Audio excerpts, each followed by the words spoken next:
शंकर शिक्षायतन वैदिक शोध संस्थान द्वारा समायोजित 7 दिवसीय राष्ट्रीय वैदिक विज्ञान विद्युत कार्यशाला में आप सभी विद्वज्जनों का हार्दिक स्वागत है, अभिनंदन है।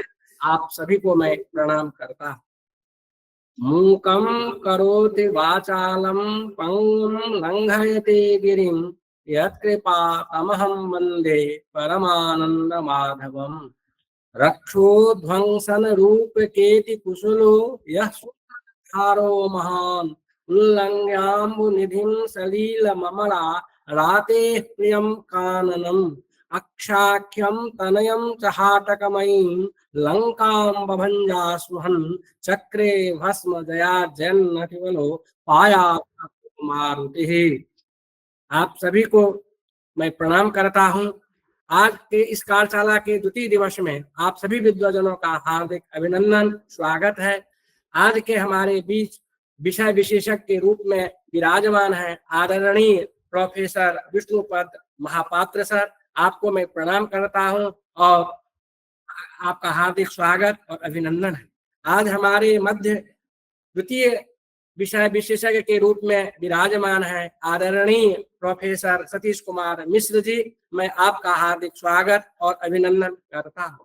इस कार्यक्रम के अध्यक्ष आदरणीय शुक्ला सर, आपका मैं हार्दिक स्वागत और अभिनंदन करता हूं। इस पटल पर उपस्थित सभी विद्वज्जनों का मैं हार्दिक स्वागत और अभिनंदन करता हूं। कल जो चर्चा हुई थी उसमें अक्षर पुरुष था। अक्षर तत्व 5 है, ब्रह्मा, विष्णु, इंद्र, अग्नि और सोम। उसको 2 भागों में विभाजित किया गया। पहला जो विभाग है उसको हृदय कहा अर्थात केंद्रगामी, और दूसरा जो है वह पृष्ठ है। तो जो हृदय है उसमें 3 आते हैं, ब्रह्मा, विष्णु और इंद्र। पृष्ठ वाले भाग में अग्नि और सोम। आज अभी जो आदरणीय महापात्र सर जो बोलेंगे वह पृष्ठ का ही विवेचन होगा, और इन्हीं 5 अक्षर तत्वों का विवेचन आदरणीय मिश्र जी के द्वारा भी होगा। उसका विविध स्वरूप वह बताएंगे मिश्र जी।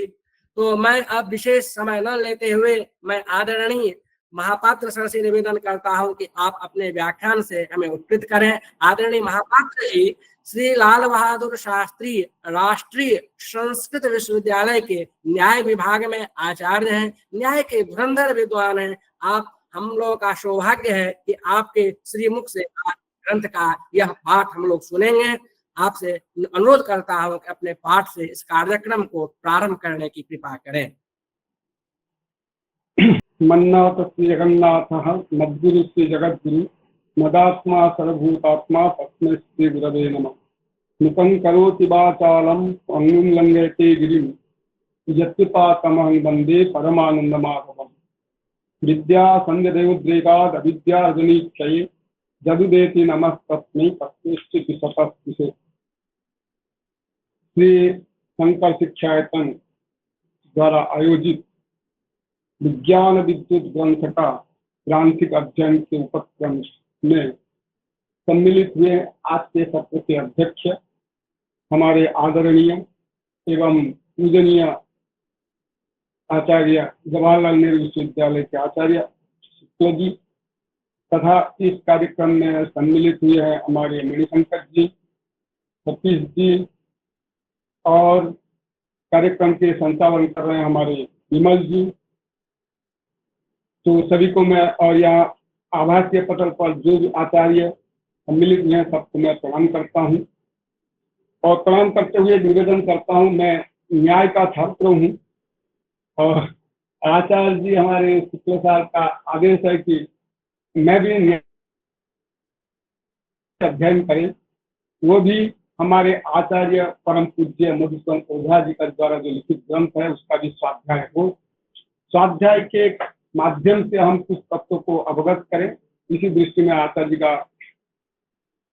हमारे प्रति आशीर्वाद है जिससे मैं कुछ बोल सकूं।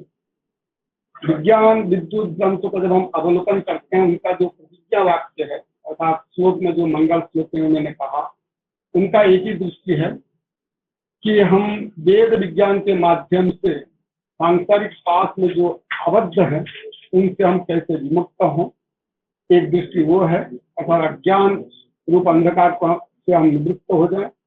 दूसरा है जो लोग वेद के मार्ग से भटके हुए हैं उनको हम कैसे किसी मार्ग में हम लाए, ऐसी ही उनकी दृष्टि है।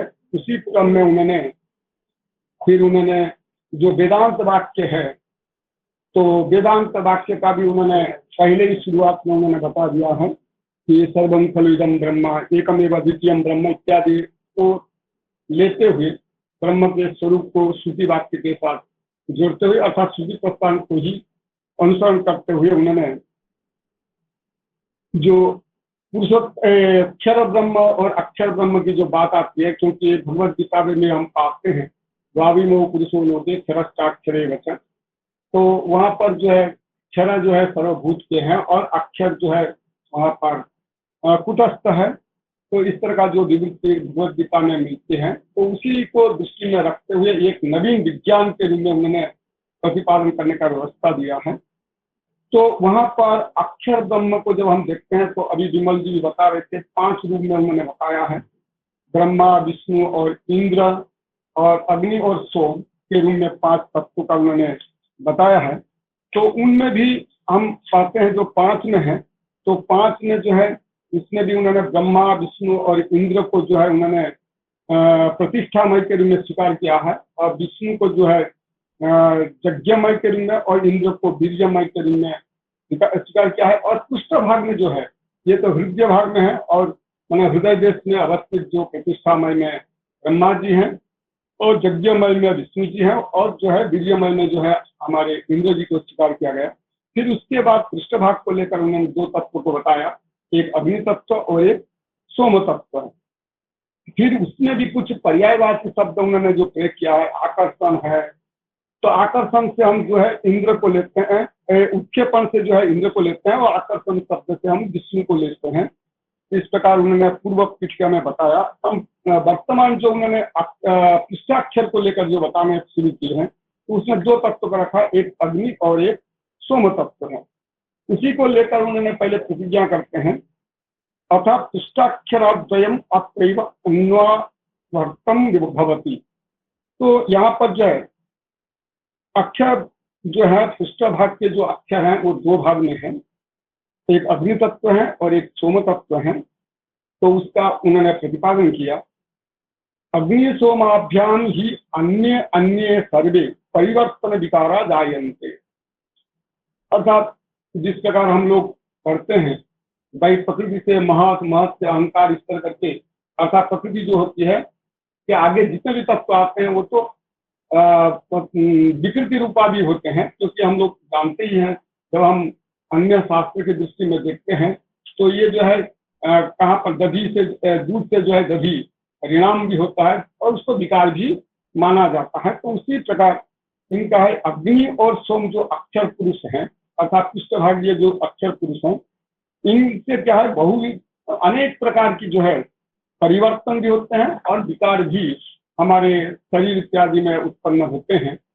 क्योंकि इन्होंने जो 5 रखा, जो 5 में इन्होंने 2 तत्व को लिया वो पृष्ठ भाग में, और हृदय भाग में उनको 3 तत्व को रखे हैं, क्योंकि उनकी दृष्टि है विकारित्व तो जो है इन्हीं दोनों तत्वों से ही शुरुआत है, एक अग्नि तत्व और एक सोम तत्व है। इसीलिए उन्होंने लिखा अग्नि सोमाभ्याम ही अन्य अन्य। अन्य अन्य का तात्पर्य यहाँ लिखा है भिन्न भिन्न, भिन्न भिन्न माने बहुत प्रकार के जो है यहाँ पर जो है परिवर्तन और विकार जो है उत्पन्न होते हैं, ये उन्होंने बताया। फिर उसके बाद उन्होंने फिर आगे लिखते हैं शौच अग्नि सोमौ।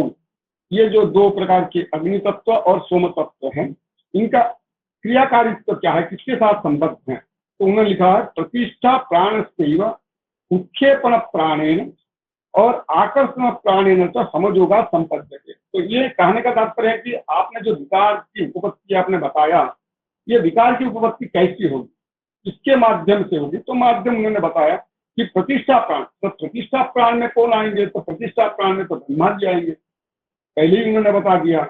और आकर्षण प्राण से तो आपका विष्णु जी आएंगे। तो इनके संबंध से ही ये सब विकार की उपपत्ति होंगी। इसीलिए उन्होंने लिखा है कि अग्नि सोमो प्रतिष्ठा प्राण से उत्क्षेपण प्राणेन और आकर्षण प्राणेन, अर्थात उत्क्षेपण प्राण जब लेंगे, उत्क्षेपण शब्द से इन्होंने जो है आगे पूर्व में जो विवृति दिया है, उत्क्षेपण शब्द से इन्होंने इंद्र को रखा है। तो प्रतिष्ठा प्राण जो ब्रह्मा है वो ब्रह्मा उत्क्षेपण और इंद्र और आकर्षण जो है हमारे विष्णु है, इनके प्राण के संबंध से ही हमारा क्या होंगे, सारे विकार की उपपत्ति होंगे। फिर आगे लिखते हैं उत्क्षिप्त प्रतिष्ठितो अक्षर विशेषो अग्नि उच्यते। तो ये अग्नि तत्व क्या चीज है? जब आपके मन में, हमारे मन में जिज्ञासा होती है, तब उन्होंने उसको दिया है कि आपने जो ये प्रतिष्ठा जो आपने बताया, अर्थात अग्नि सोम जो है प्रतिष्ठा प्राण के उत्क्षेपण प्रतिष्ठा प्राण से उत्क्षेपण प्राणेन और आकर्षण प्राण के संबंध से जो आपका इसकी उपपत्ति होती है, ऐसे जो उत्क्षिप्त और प्रतिष्ठित जो अक्षर है, वही अक्षर विशेष जो है आपका अग्नि के रूप में हम स्वीकार करते हैं, और आकृष्ट और प्रतिष्ठित जो अक्षर विशेष होते हैं उसको हम क्या करते हैं, सोम के रूप में स्वीकार करते हैं। तो इसका मतलब ये हुआ कि जो पृष्ठभागीय जो दो तत्व हैं, तो ये दो तत्व जो है आकर्षण के द्वारा प्रतिष्ठित होने वाला जो अक्षर पुरुष होंगे वो जो है सोम संज्ञा को प्राप्त करेगा, और जो आपका आकृष्ट उत्क्षिप्त जो होगा वो होगा आपका आकर्षण के बल से, और दूसरा जो होगा आपका अक्षर पुरुष जो होंगे ये आपका एक तो उत्क्षेपण के अर्थात ऊपर की ओर जो है उत्क्षेपण करके उन्होंने जो शब्द दिया है वो तो इंद्र को ही दिया है, तो इंद्र के द्वारा जो प्रतिष्ठित होंगे वो अक्षर जो होगा वो सोम होगा, और जो आकृष्ट होंगे वो आकृष्ट माने विष्णु के द्वारा जो आपका प्रतिष्ठित होगा वो अक्षर पुरुष जो है वो आपका सोम के रूप में स्वीकार होगा। तो मूल में जो है आपका तीन तत्व को उन्होंने जो रखा है अक्षर पुरुष में, तो ब्रह्मा और विष्णु और इंद्र को रखा है, तो उनके कहीं ना कहीं संसर्ग जो है अग्नि के साथ भी है और कहीं ना कहीं आपके सोम के साथ भी है, ये उन्होंने एक निर्देश किया है। फिर इसी प्रकार जो ये जो पांच अक्षर हैं, अर्थात पांच आपका हुए ब्रह्मा विष्णु इंद्र और जो है आपका अग्नि और सोम, ये जो है ये ही जो है जगत के नियंता हैं और ये विश्वेश्वर हैं, ऐसा करके उन्होंने दिया है। जिस प्रकार हम लोग पंच भौतिक शरीर में मानते हैं, पृथ्वी जल तेज वायु आकाश, इनके समुदाय से पार्थिव शरीर की उपपत्ति होती है, अभौतिक शरीर की उपपत्ति होती है। इसी प्रकार इन्होंने जो किया है कि आपका जो पांच तत्व हैं ब्रह्मा विष्णु इंद्र और अग्नि और सोम, इन पांच तत्व जो है यही जो पांच सम्मिलित होने पर ये पंच अक्षर हैं, चाहे वो तीन जो है हृदय भाग के हों और जो पृष्ठ भाग के जो हैं, इन पांच तत्वों को लेकर ही उन्होंने जगत के नियंता के रूप में उन्होंने विश्वेश्वर के रूप में उन्होंने प्रतिपादन किया है। फिर आगे जो है लिखते हैं अतः एतयो अन्वित उभयोरपि प्रतिष्ठा प्राण से अवस्था विशेष रूपतया त्रय एव प्राण मुख्या सिद्ध्यन्ति। तो इस प्रकार प्रतिष्ठा प्राण रूप जो आपका अवस्था विशेष है, यही आपका मुख्य के रूप में उन्होंने स्वीकार किया है। यही जो है प्रतिष्ठा प्राण जो हम लोग पूर्व में बताए थे कि प्रतिष्ठा प्राण के रूप में हमने स्वीकार करते हैं ब्रह्मा जी को, और यज्ञमय के रूप में हमने विष्णु को हमने स्वीकार करते हैं। ये पूर्व में जो आप और बीजमय के रूप में हमने इंद्र को जो स्वीकार करते हैं, तो उसी को उन्होंने बता दिया कि अग्नि अन्वितयो अपि, अर्थात अग्नि और सोम दोनों को लेकर ही जो प्रतिष्ठा प्राण है अवस्था विशेष है, यही हमारा जो है ये तीन प्राण रूप में मुख्य होते हैं। तो प्राण रूप में आते हैं प्रतिष्ठा प्राण जो है वो ब्रह्मा होते हैं, और आकर्षण प्राण जो होते हैं वो विष्णु होते हैं, और उत्क्षेपण प्राण जो होता है वो इंद्र है। तो इसका मतलब इन्होंने एक जगत को हम लोग जिस प्रकार उत्क्षेपण है ना, उत्क्षेपणम उत्क्षेपणम हम मानते हैं, कर्म में अन्वय करते हैं जैसे अन्य शास्त्रों में, उसी प्रकार इन्होंने यहाँ पर जो है प्रतिष्ठा प्राण के रूप में एक संज्ञा कर दिया ब्रह्मा। अर्थात कहाँ जा इनके ग्रंथों में प्रतिष्ठा प्राण शब्द से प्रतीत होगा तो वो ब्रह्मा का ही वाचक है, अर्थात प्रतिष्ठा प्राण से हम ब्रह्मा का ही बोध करेंगे, और आकर्षण प्राण से जो है विष्णु को, क्योंकि वो इसका मतलब जो है जगत के जो सृष्टिकर्ता हैं, तो वो सृष्टिकर्ता के रूप में उन्होंने क्या क्या प्रतिष्ठा, अर्थात जगत के सृष्टिकर्ता के रूप में प्रतिष्ठित करके जो प्राण विशेष है वो कौन है, ब्रह्मा के रूप में स्वीकार किया है। और जो पालन करता है उनको जो है पालन करने के लिए क्या होगा, संसार में जीवों के साथ उनका एक आकर्षण भाव रहेगा। क्योंकि यद्यपि वो क्योंकि जीव जो है वो माया वशा थी, ब्रह्मा जो है माया के बल से ही जगत की सृष्टि करते हैं, ब्रह्म तत्व जो है जगत की सृष्टि करता है।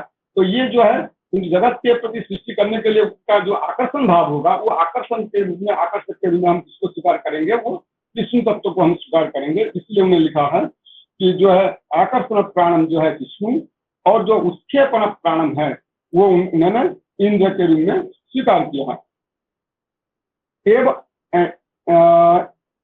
एतम इंद्र अग्नि सोम अभ्यभिचारिणम अक्षर भक्ता पौराणिका अद्यत्य शिव शब्देन व्यवहरन्ति। तो इसी को लेकर उन्होंने क्या किया, एवं इंद्र, यहाँ पर जो है थोड़ा हमको लगता है प्रिंटिंग का कुछ है, एवं होना चाहिए, एवं इंद्र अग्नि सोम जो है अभ्यभिचारिणम अक्षर भक्ता, इनका जो भक्त होते हैं अक्षर भक्त, ये जो तीन तत्व हैं कौन कौन हुए, इंद्र हुए, अग्नि हुए और सोम है, इनके जो है ये जो अक्षर भक्त हैं, अभ्यभिचारिणम का तात्पर्य यहाँ पर है कोई यहाँ पर दोष नहीं हो, अर्थात इन दोष से रहित जो मतलब इनके प्रति जो समर्पण भाव से रहेंगे ऐसे जो अक्षर भक्त होते हैं उन्हीं को हम पौराणिक कहते हैं। और पौराणिक जो है फिर वर्तमान समाज में उसको हम क्या करते हैं, शिव के रूप में स्वीकार करते हैं कि शिव ही अद्वैतम, अर्थात एकमेव रुद्र न द्वितीय अवतस्थे, ये जो हमारा श्रुति वाक्य है तो उसी को दृष्टि में रख के उन्होंने यहाँ पर वर्तमान के रूप में उनको शैव के रूप में स्वीकार किया, शिव शब्द से उनका व्यवहार करते हैं। अर्थात जो अक्षर भक्त होते हैं, जिनके तीनों तत्व के जो अक्षर भक्त होते हैं तो उनको हम क्या करते हैं, शिव के रूप में स्वीकार करते हैं। और इंद्रिय शिवयो भिन्नत्वे भी उभयो रोदसी दैवतत्वेन वृत्ति साम्येन च नाति शेषा। उन्होंने लिखा दो तत्व तो भिन्न भिन्न है, इंद्र तत्व जो है वो अलग तत्व है, शिव तत्व जो है वो अलग तत्व है। क्योंकि इंद्र तत्व को आपने जो है उसको जो है आपने उत्क्षेपण तत्व के रूप में रखा, अर्थात वीर्यमय तत्व के रूप में रखा, और शिव जो है शिव तत्व कहीं पंचाक्षर के रूप में आपने स्वीकार किया ही नहीं है, क्योंकि जहां पर पंचाक्षर की बात आती है तो वहां शिव तत्व का तो कहीं ग्रहण है ही नहीं। तो इसीलिए इंद्र और जो शिव है इनका जो है पर्याय भेद तो है ही है, पर्याय भेद के साथ साथ इनका क्रिया भेद भी है ही है। तो कैसे आपने उनको दोनों को आपने एक के रूप में आप स्वीकार किया कि पौराणिक जो है उनको अक्षर भक्त के रूप में स्वीकार करते हैं और जो है वर्तमान के समाज में उनको जो है शिव के रूप में स्वीकार करता है, तो उनको दोनों अभिन्न पदार्थ है नहीं, दोनों भिन्न होते कैसे अभिन्न का व्यवस्थापित करेंगे। तो उसके लिए उन्होंने दिया उभयो रोदती दैवतत्वेन वृत्ति साम्य, ये जो दिया है तो इसका उभय रोदती एक श्रुति वाक्य है, तो उभय को लेकर उन्होंने जो है साम्यता को प्रतिष्ठित करने के लिए लिखा वृत्ति साम्येन च नाति विशेषा, अर्थात कोई विलक्षणता उसमें नहीं है, अर्थात अविलक्षण है। यद्यपि दोनों में भेद होते हुए भी हमने क्या किया कि इंद्र जो है वीर्यवती है, तो वीर्यवती होने के कारण हमने उसको दृष्टि में रख के इंद्र को जो है हम शैव के रूप में भी स्वीकार कर सकते हैं। तो शिव और इंद्र में कोई भेद नहीं रह सकते हैं, क्योंकि उसके लिए हमारा श्रुति प्रमाण है, वह रोदसी करके श्रुति है। अब पूरा श्रुति मुझे भी याद नहीं है, न मुझे जानकारी है, तो ऐसे श्रुति वाक्य को लेकर उन्होंने यहाँ पर साम्यता व्यवस्थापित करने का प्रयास किया। क्योंकि ये जो है ये उभय रोदसी करके उन्होंने कहा कि अंतरिक्ष का एक उन्होंने हिंदी व्याख्या में आचार्य ने व्यवस्थापित किया है कि उसको हम अंतरिक्ष के अधीश्वर के रूप में स्वीकार करते हैं, तो अंतरिक्ष अधीश्वर साम्यता व्यवस्थापित कर सकते हैं इंद्र और शिव को। वेदे तु सर्वत्र इंद्र प्राण सेव उत्क्षेपण कर्तृत्व ब्रह्मा विष्णु सहचारित्व दृश्यते, ये उन्होंने प्रयोग किया है। अर्थात सर्वत्र जो है वेद में हमारा वैदिक मंत्र के द्वारा हमको ये प्रतिपादित मिलता है, क्योंकि आपने जब कहते हैं एक रुद्र द्वितीय अवतस्थे, जब आपने श्रुति वाक्य देखते हैं तो एक ही रुद्र है, कोई दूसरा नहीं है। तो इसका मतलब जितने भी तत्व आपके हैं तो वो रुद्र में ही साम्यता को ही प्रतिपादन करते हैं। तो उसी प्रकार यहाँ पर उन्होंने लिखा सर्वत्र इंद्र प्राण से उत्क्षेपण कर्तृत्व, अर्थात उत्क्षेपण कर्तृत्व जो है वो इंद्र प्राण में उन्होंने ले लिया है। इंद्र प्राण का ही उत्क्षेपण कर्तृत्व है, अर्थात इंद्र प्राण में ही उत्क्षेपण कर्तृत्व की व्यवस्था करते हुए ब्रह्मा विष्णु सहचारित्व, अर्थात वो अकेले नहीं कर सकते जब तक ब्रह्मा विष्णु का जो है सहचार भाव बने, साम्य भाव नहीं होगा। इसीलिए उन्होंने लिखा कोई इसमें भेद तत्व आप नहीं मान सकते, सब में ही अभेद तत्व ही आपको मानना पड़ेगा। यद्यपि संज्ञा मात्र में भिन्न हो सकते हैं, किंतु क्रियाकारित्व में भिन्न हो सकते हैं, किंतु वस्तु स्थिति में जो है एकमेव अद्वितीयम ब्रह्म जब हम प्रतिपादन करते हैं तो वहीं पर गतार्थ होता है, अंततः वहीं गतार्थ करते हैं, सब अभिन्न का ही, तादात्म्य का ही बोधक है। तब फिर लिखते हैं, कहते हैं कि वेद सिद्धांत ईश्वर से एक त्रैविध्य उपपत्ति उत्तरत्र वक्ष्यते, तथा वेद सिद्धांते अपि ईश्वर से एक त्रैविध्य उपपत्ति उत्तरत्र वक्ष्यते, अर्थात आगे चलते हम वेद का जो सिद्धांत है एक एवं क्या एकमेव ब्रह्म एकम अद्वितीयम ब्रह्म इत्यादि जो आपका श्रुति वाक्य है, तो श्रुति वाक्य को लेकर भी उन्होंने आगे व्याख्या करेंगे कि भाई यद्यपि हमने अक्षर के रूप में हमने किसको स्वीकार करते हैं, 5 तत्वों को स्वीकार करते हैं, वस्तु स्थिति में वो जो है उसका देशावच्छेदन हम भिन्न भिन्न करते हैं, क्योंकि एक हृदयसावच्छेदन होते हैं 3 होते हैं, और एक पृष्ठाक्षर अवच्छेदन जो है, पृष्ठावच्छेदन जो है पृष्ठ देश को लेकर हमने 2 तत्व को मानते हैं और हृदय को लेकर हम 3 तत्वों की व्यवस्थापन करते हैं। वस्तु स्थिति में जो है ये एक ही है, इसको हम आगे चल के व्याख्या करेंगे। जदाक्षरम पंचविधम समय तो इस पंचाक्षर संख्या क्रमो द्रष्टव्य। तो इसी प्रकार उन्होंने जो है अंतिम में जाकर उन्होंने कहा कि जो आपका ब्रह्मा विष्णु इंद्र और जो आपका सोम और अग्नि है, अग्नि और सोम है, ये जो 5 हैं, ये 5 प्रकार के अक्षर आते हैं, किंतु ये कहाँ से हमको प्राप्त होता है, उसके लिए हमको श्रुति ही इसको प्रतिपादन करता है, और जो भी हम कुछ करते हैं वो श्रुति के आधार पर ही करते हैं। लक्ष्य हमारा श्रुति है, उस श्रुति को हम समाज के सामने कैसे विज्ञान के रूप में हम जोड़ सकते हैं, तो उसका इन्होंने यहाँ पर प्रतिपादन करने की प्रयास किया मधुसूदन ओझा जी ने। आचार्य का जो है इसी प्रकार दृष्टि है। पहले उन्होंने कहा कि ब्रह्मा विष्णु और जो है रुद्र है, रुद्र का इंद्र है, ये 3 जो है अक्षर विशेष हैं, और अग्निशम जो है ये जो है आपका 2 अक्षर हैं, तो 3 और 2 5 जो है करके इनको हमने देवता के रूप में हमने सिद्ध किया है। तो पंचैते देवता स्मृता करके हम लोग पढ़ते भी हैं, पंचैते पितरा स्मृता, तो इसीलिए वहां पर जो आता है पितरो देवता इत्यादि जो वाक्य प्रयोग करते हैं, तो यहाँ पर भी वही दृष्टि उन्होंने रखा है, क्योंकि वो भी आपस्तंभीय वाक्य है, तो उस वाक्य को भी दृष्टि में रख के उन्होंने यहाँ पर भी लिखा है ब्रह्मा विष्णु ये जो है ये अक्षर विशेष है, और अग्निशोम जो है ये जो अक्षर है, इन 5 को मिलाकर जो है 5 में हम देवतात्व का सिद्ध करते हैं।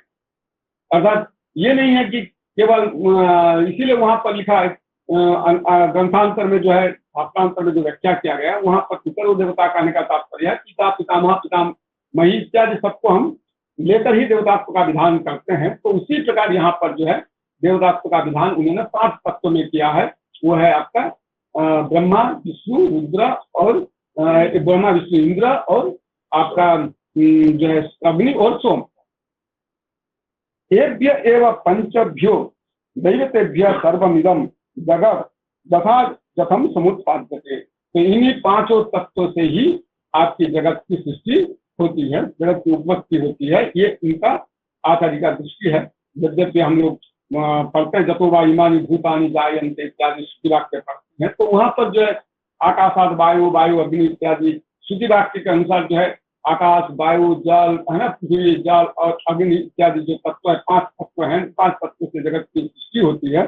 क्योंकि यहाँ पर उन्होंने जो दृष्टि दिया है ये एक नवीन उन्होंने आचार्य श्री ने दृष्टि देने का प्रयास किया कि वो दृष्टि क्या होगी। यद्यपि हम लोग जतो वा इमानि भूतानि जायन्ते इत्यादि श्रुति वाक्य को लेकर उन्होंने आगे जाके जो है विज्ञान भाष्य में उन्होंने यथार्थ उसको विवृत्ति दिया है, तो उसमें रस बल इत्यादि की भी उन्होंने कल्पना करने का प्रयास किया। कल्पना क्या है, उन्होंने एक व्यवस्था देने की प्रयास किया है, किंतु यहाँ पर जो है विज्ञान विद्युत ग्रंथ में, क्योंकि इनका दृष्टि एक ही है कि प्रतिज्ञा वाक्य में जो रखा है वेद का वेद विज्ञान का विरुद्ध कोई बात करता है, वह विरुद्ध मार्ग में चलता है, उनका जो अज्ञान है उस अज्ञान को नाश करके सज्ञान की ओर प्रवृत्त करना है, वो दृष्टि है। तो उस दृष्टि को रख के उन्होंने संसार को जो है 5 तत्वों से उन्होंने बांटा, 5 अक्षर तत्व के रूप में। उन 5 अक्षर तत्व, क्योंकि उन्होंने अक्षर तत्व में जो है सूक्ष्म शरीर, स्थूल शरीर, कारण शरीर इत्यादि का उन्होंने व्याख्या पहले बता दिया है। तो अब जो है उन 5 तत्व अक्षर ब्रह्म को लेकर ही उसमें जगत की सृष्टि होती है, ऐसा उन्होंने प्रतिपादन किया है। तो उसी को लेकर उन्होंने लिखा है ब्रह्मा विष्णु इंद्रा इत्येते त्रयोक्षरा अग्नि सोमैति द्वौ अक्षरौ तेति कृत्वा पंचैव देवता कृता तेभ्य एव पंचभ्य दैवतेभ्य सर्वमिदं जगत यथायथम उत्पाद्यते। इसी से ही जगत की उपपत्ति होती है। प्रतिष्ठाप्यते उपसंह्रियते विकारश्च अनेक विधम संप्रचीयते इति अवगंतव्यम। तो इन्होंने कहा कि इन्हीं 5 तत्वों से जगत की उपपत्ति है, जगत प्रतिष्ठापित है, और जगत जो है उसी में ही संग्रहित भी है। अर्थात इन्हीं 5 से अतिरिक्त जब हम कहते हैं नेह नानास्ति चिंतन, जब हम एक शुद्ध वाक्य देते हैं कि ब्रह्म से अतिरिक्त कोई संसार में है ही नहीं, तो इनका मतलब कि इन्हीं 5 तत्व जो है, इन्हीं 5 तत्वों में ही सारा जगत जो है समेकित है, मतलब इन्हीं में ही समेटा गया है, उससे अतिरिक्त कोई तत्व नहीं है। यद्यपि किंतु आप पहले भी उन्होंने कहा यदि 5 तत्व मानेंगे तो एकमेव अद्वितीयम ब्रह्म कैसे आपका उस श्रुति विरुद्ध हो जाएगा। तब उन्होंने कहा कि यद्यपि हम उसको अलग अलग पृथक सत्ता के रूप में स्वीकार करते हैं, रोदसी इत्यादि जो श्रुति वाक्य उन्होंने प्रयोग किया था, उसके दृष्टि में उन्होंने जो है 5 तत्व को साम्य के रूप में उन्होंने स्वीकार किया है, और इन्हीं में 5 में ही देवतात्व की व्यवस्थापित किया है। तो 5 समुदाय में जब देवतात्व की आपने व्यवस्थापित कर दिया तो वो क्या हुआ, एक ही हुआ। यद्यपि वो भिन्न भिन्न तत्व होते हुए भी अंततः जो है एक ही में ही परिवर्तित होते हैं। तो उसी को लेकर उन्होंने कहा विकारश्च अनेक विधम संप्रचीयते। जब इन 5 तत्वों में आप परिवर्तित हो जाएंगे तो आपके अंदर जो जितने भी विकार हैं, तो इन्हीं विकार का क्या हो जाएगा, नाश हो जाएगा, विकार का क्षय होगा। तो यही आपको समझना चाहिए। तो इनका दृष्टि है सारे अक्षर ब्रह्म जो है इन्हीं 5 तत्वों पर निर्भर है। यद्यपि वो देशावच्छेदना काल को लेकर और भिन्न भिन्न हो सकते हैं, तथापि जगत के सृष्टि के कारण के रूप में इन्हीं 5 तत्व की ही जरूरत पड़ती है। इन्हीं 5 तत्व से सारा जगत की सृष्टि है, और उसी से ही क्या सारा जगत में जो रहने वाला विकार है वो विकार का भी क्षय होता है। तो ऐसा उन्होंने एक प्रकार यहाँ पर दृष्टि देता है। और उसमें ये भी आगे जाके उन्होंने कहेंगे कि इसी से ही विकार का जो है परिवर्धित किया जाता है। तो परिवर्धित किया जाता है कहेंगे संप्रचीयते कहेंगे। तो एक प्रकार जो है जगत का विस्तार भी हो और विकार का क्षय भी हम मान सकते हैं। एस्वपि पंचाक्षरसु ब्रह्मा मुख्य का ये जो 5 अक्षर आपने बताया, तो अक्षर ब्रह्म के रूप में आपने 5 को जो आपने स्वीकार किया, उनमें जो है ब्रह्मा जी को हम श्रेष्ठ के रूप में स्वीकार करेंगे। ब्रह्म के अतिरिक्त कोई है ही नहीं। तदनुगत विष्णु इंद्र हुआ, अर्थात इन्हीं के अनुगत जो होंगे तो उसके लिए क्या होंगे, आपका विष्णु और इंद्र होंगे। ये लिखा है विष्णु इंद्र सहकारा सिद्धम ब्रह्मांड एवं रूपांतरम अग्निश्च सोम। तो पहले तो उन्होंने श्रेष्ठ बना दिया ब्रह्मा जी को, फिर ब्रह्मा जी के अनुगत के रूप में उन्होंने विष्णु तत्व को और इंद्र तत्व को स्वीकार किया। फिर विष्णु के इंद्र के सहकार से ही ब्रह्मा का रूपांतरित जो है वो कौन होंगे, अग्नि होंगे और सोम होंगे। फिर विक्षेपण धर्म ही इंद्रेण विक्षिप्यमानम शुद्धम व विष्णु युग ब्रह्मेदम अग्नित्वेन उपचर्यते। इसका मतलब जिस प्रकार हम लोग करते हैं, कई उपचार करते हैं, उपचार करते हैं मतलब आरोपित करते हैं। यद्यपि बहुत स्थल में हम लोग आरोपित करते हैं, जैसे आपका अर्थापत्ति इत्यादि स्थल में हम लोग आरोपित करते हैं, क्योंकि अर्थापत्ति स्थल में हम लोग ये करते हैं जो है तीनों यम देवदत्ता दीवाना भूलते, तो वहाँ रात्रि की हम कल्पना करते हैं। तो ये जो उपचार है, ये उपचार एक कल्पना मात्र ही है। अर्थात सुक्ति में रजत की जो है हम आरोप करते हैं, रज्जु में सर्प का जो है आरोप करते हैं, तो उसी प्रकार इन्होंने यहाँ पर एक चीज बताना चाहते हैं कि विष्णु के साथ रहता हुआ भी स्वयं ब्रह्मा, एक चीज उन्होंने जो बताया यहाँ पर कि विष्णु इंद्र सहकारा सिद्धम ब्रह्मा, अर्थात विष्णु इंद्र के सहकार से ही सिद्ध है कौन? ब्रह्मा। यद्यपि ब्रह्मा मुख्य है किंतु सहकारित्व कहाँ आया? विष्णु और इंद्र में आया। रूपांतरम अग्नि सोमस्ता, उन्हीं से ही परिवर्तित कौन होते हैं? रूपांतरित कौन होते हैं? अग्नि और सोम होते हैं। इसका मतलब एक दूसरे को छोड़ के नहीं रह सकता। ब्रह्मा मुख्य होते हुए भी अन्य के सहकार से ये अग्नि सोम तत्व की भी उपपत्ति कराते हैं। तो अग्नि सोम भी जो है, आप कहेंगे नहीं इनके, अब यहाँ अंशांशी भाव तो हम नहीं रख सकते, किंतु ये मान सकते हैं कि इनके पांचों तत्व के सहकार से ही ये उपपत्ति होती है।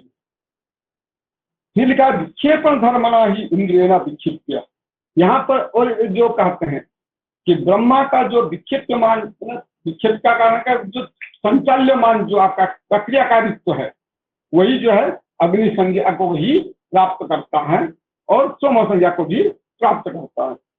तब उसी को लेकर उन्होंने लिखा है अर्ध वही प्रजापते आत्मनो मर्त्यमासित अर्धम अर्धम अमृतम इसी याज्ञवल्क्यादि की जानते। तो इनका कहते हैं प्रजापति जो है ब्रह्मा है, ब्रह्मा जी का जो है आधा भाग जो है वो क्या होता है? मर्त्य होता है और आधा भाग जो है अमृत होता है। तो आधा भाग मर्त्य करने तात्पर्य जो है वो जो है हम लोग याद करते हैं ना, तमें विदित्व अतिमृत्युम तरह जो भी हम लोग प्रयोग करते हैं श्रुति वाक्य है, तो वहां श्रुति वाक्य में जो है मर्त्य में रहकर ही हम अमृत तत्व को प्राप्त कर सकते हैं। तो इसीलिए ब्रह्मा के आधा भाग को उन्होंने अमृत के रूप में, मर्त्य के रूप में स्वीकार किया और आधा भाग को जो है अमृत के रूप में स्वीकार किया है। तो इसका मतलब हुआ जीव जो है वो मर्त्य में रहकर ही अमृत तत्व को प्राप्त करने में समर्थ है। वो कब होगा? जब अक्षर भक्त बनेंगे। जब तक अक्षर भक्त नहीं होगा तब वो अमृत तत्व को प्राप्त नहीं कर सकता। इसीलिए पूर्व पीठिका में जो उन्होंने बताया, पौराणिक यद्यपि उसको अक्षर भक्त के रूप में स्वीकार करते हैं, तो उसके बाद जो है उसी को वर्तमान समय में इसको शिव के रूप में स्वीकार किया जाता है। तो शिव है ना, अद्वैतम शिव ही केवलम जो हम लोग करते हैं, तो वो जो तात्पर्य देते हैं तो उसी प्रकार दृष्टि को रख के उन्होंने यहाँ पर प्रतिपादन किया है कि आधा भाग जो है वो मर्त्य का है और आधा भाग जो है अमृत का है। तो इस प्रकार उन्होंने तत्व को जो है ये अपने दृष्टि में नहीं बोल रहे हैं, याज्ञवल्क्य भी इस तत्व को जानते थे, तो उन्हीं को यहाँ पर दृष्टांत देकर ही यद्यपि ब्रह्मा विष्णु इंद्र और अग्नि और सोम ये पांच अक्षर ब्रह्म है, अक्षर ब्रह्म होते हुए भी ये पृथक पृथक होते हुए भी अंततोगत्वा ये साम्य समान है, इनमें कोई भेद नहीं है। तो इस प्रकार की उन्होंने एक प्रकार केवल स्थान भेद है, वस्तु में कोई भेद नहीं है, इस प्रकार की एक दृष्टि यहाँ पर दिए है।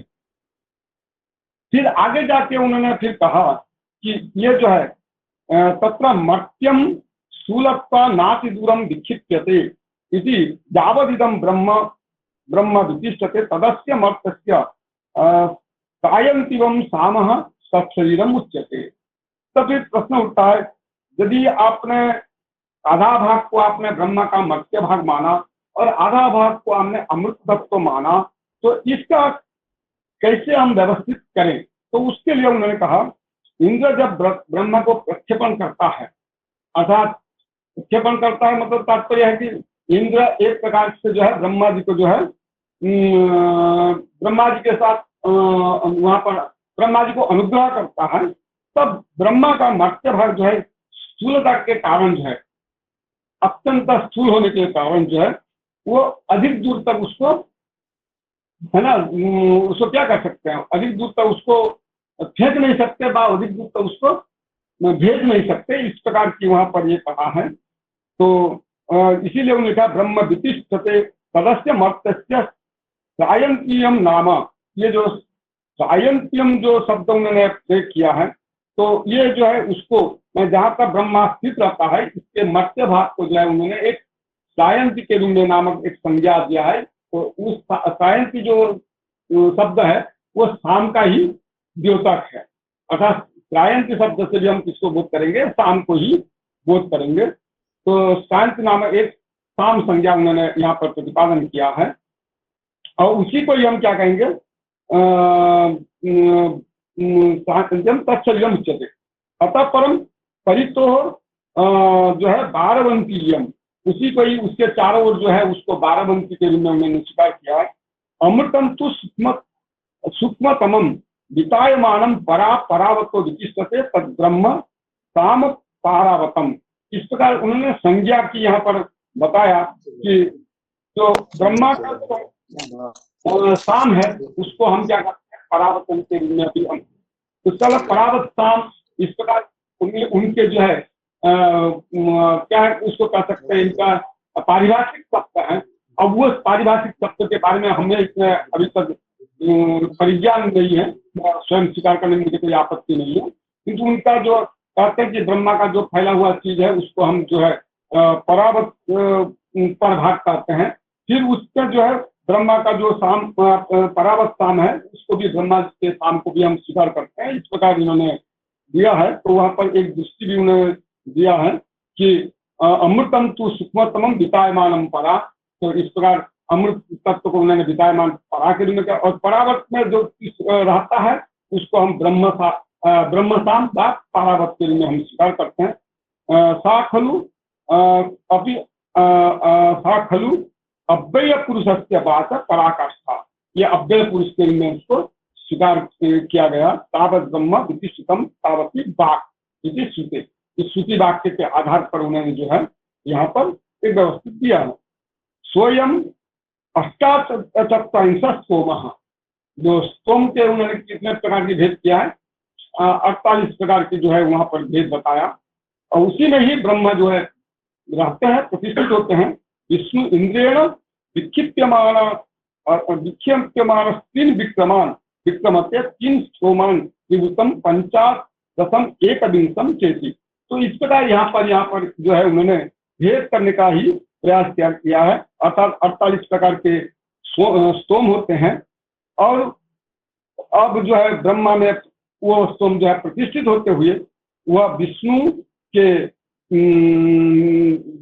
जो है विष्णु जो है जब विक्षिप्यमान होता है अर्थात विष्णु की ओर जब छोड़ा जाता है, फेंका जाता है, तब वो क्या होता है, विक्रम का ही विस्तार करता है। वो कितने विक्रम का, 3 विक्रम का ही विस्तार करता है और वो उसी को हम क्या करते हैं, 3 जो जैसे हम लोग पंचीकरण प्रक्रिया की बात करते हैं, त्रिभुतकरण की बात करते हैं, तो यहाँ पर भी वेदांत की दृष्टि में यहाँ पर त्रिभुतकरण की एक प्रस्ताव इन्होंने यहाँ संकेत किया कि जो 48 प्रकार के आपके स्तोम है उनके द्वारा जो प्रतिष्ठित ब्रह्मा जब विष्णु की ओर है ना जब फेंका जाता है तो उस समय क्या होता है, विक्रम का विस्तार करता है। ऐसे जो 3 जो स्तोम होते हैं, मतलब 48 स्तोम में जो उन्होंने 3 स्तोम को लिया, उन 3 स्तोम को लेकर यहाँ त्रिभुतकरण की बात उन्होंने यहाँ पर बताया। और इसी प्रकार वो जो है त्रिभुतकरण जब करते हैं तो वो 5-5 लेकर उन्हें त्रिभुत करते हैं तो 15 होते हैं।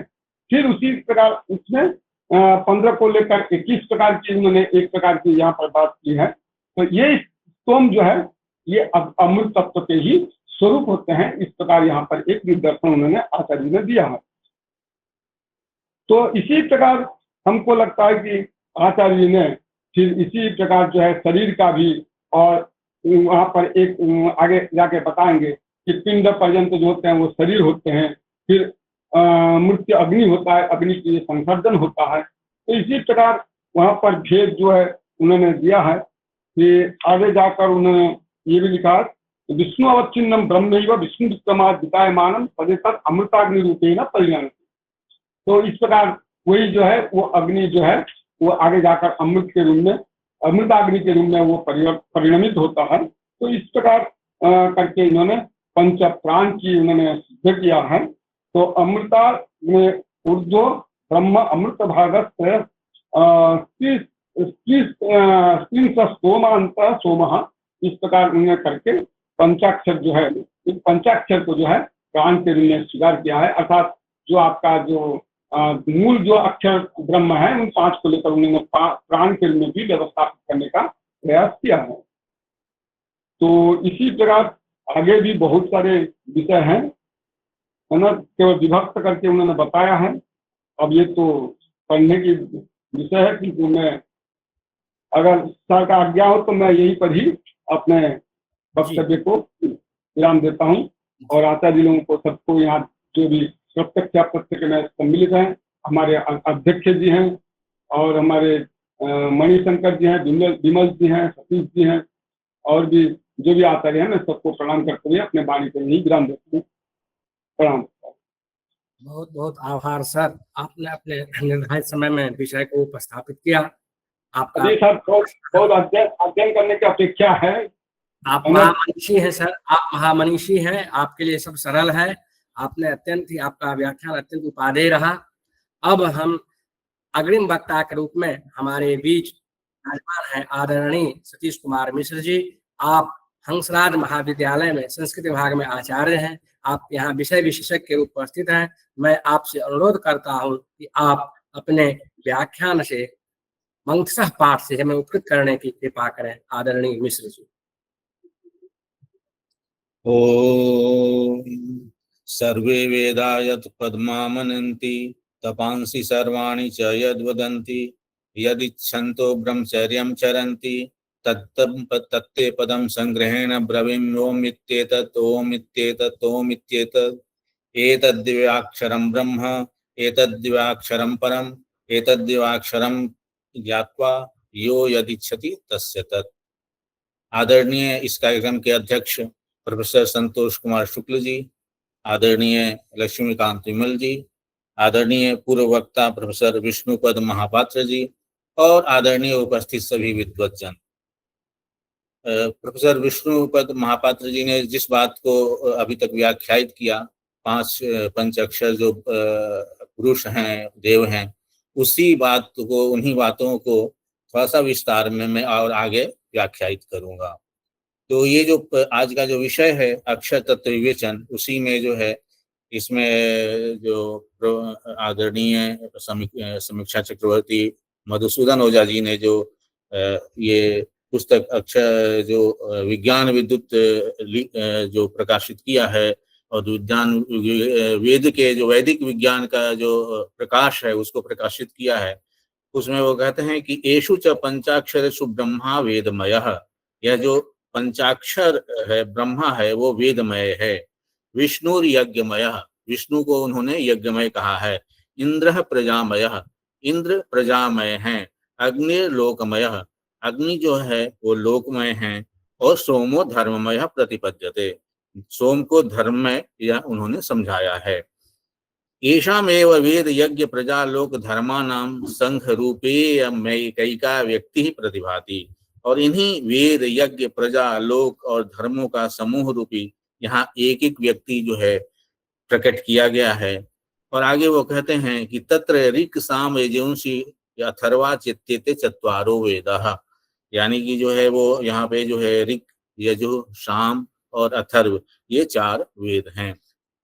आगे की जो है, और ये चारों जो वेदमय हैं, उसमें जो ब्रह्मा है वो वेदमय है, विष्णु यज्ञमय है, इंद्र प्रजामय है, अग्नि लोकमय है और सोम धर्ममय है।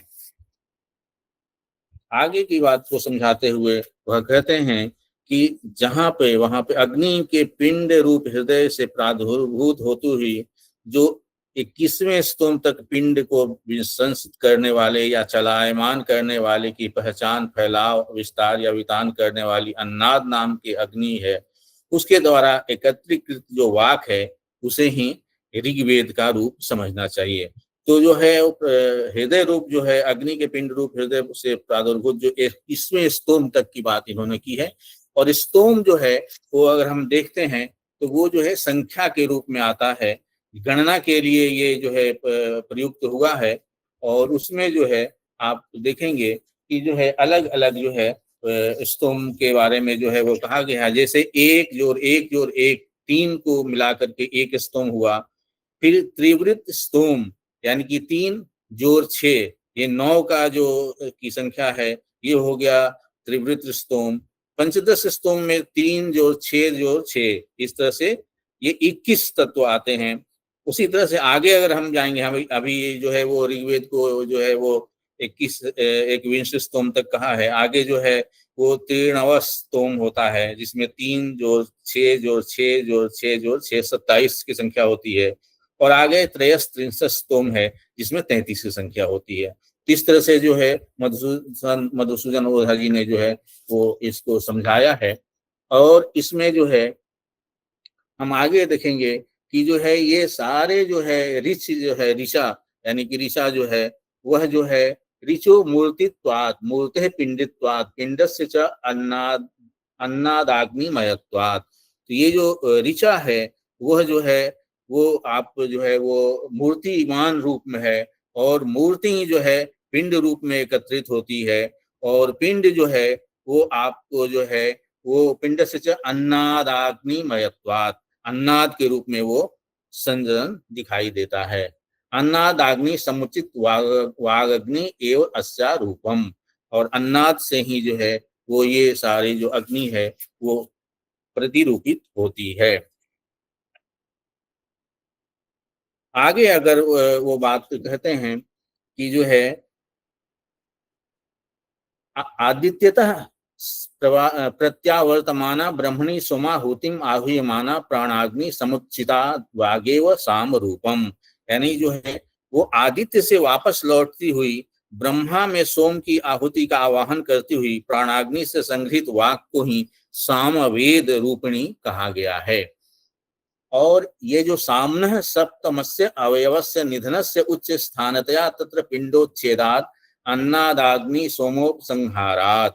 और ये जो है ये जो प्राणाग्नि है वो जो है एकत्रित होकर के जो है वो संहार के रूप में जो है वो आगे कार्य करती है। अथ सामनस तेजो लक्षणत्वात्। और ये जो साम है उसका जो है तेज जो है वो उसका लक्षण के रूप में कहा गया है। आवाहन करने के लिए जो है अथ सामनस तेजो लक्षणत्वात् तेजसो विरलाति सूक्ष्मावयत्वेन अंतः प्रवेशितया। और जो है ये सूक्ष्म रूप में प्रवेश करती हुई जो अंतः प्रवेश करती है। प्राणाग्नि समुच्चित वागग्नि है। और ये जो प्राणाग्नि है वही वाग अग्नि के रूप में प्रस्फुटित होती है। प्राणाग्नि समुच्चते वागग्नि एवं आदित्य रूपेण उत्पत्ते प्राणाग्नि वागग्नि योगस्य आदित्य रूपानुविधाग्नित्व उपपद्यते। और वही जो है प्राणाग्नि जो है समुचित होकर के जो है वो योग के द्वारा जो है सोम को आहुति प्रदान करती है और आवाहन के रूप में वो आती है। पुनश्च अगर हम आगे जो है उन्होंने जो है वो यजुर्वेद का वर्णन किया है। पुनश्च ऋक् सामयोः अंतरतः चर स्थिर भेदात् द्वेधा विभक्ता वा वाक् सा यजुः। और जो यजुः है उसके बारे में इन्होंने कहा है कि जो है वो 2 भाग में विभक्त होती हुई ये जो अग्नि है वो जो है वो यजुः के रूप में जो है वो युक्त होती है। तत्र यो गतिमान भावः स वायुर्नाम। और उसका जो गतिमान भाव है वो वायु के नाम से जाना जाता है। स्थितिमान भावः स आकाशो जुह नाम। और फिर जो है यजुः है तो उसमें जुह की बात वो कर रहे हैं, तो कह रहे हैं कि गतिमान वायु है और यजुः की जो स्थिति है वह जो है आकाश के समान है। यजुः में जो है यत तथा जु ये 2 शब्द हैं। फलतः यत को वायु कहा गया है और जुह को आकाश। वायुश्च आकाशस्य परस्पर संध्यते सा वाक यजुः सति परोक्षतया यजुः उच्यते। इतो यजुष एव वायवाकाश रूपात सर्वे यज्ञाः। और वायु और आकाश परस्पर मिले हुए हैं, उनके संधि स्थल में जो वाक है उसका नाम यजु है। उसी को जो है वो परोक्ष रूप में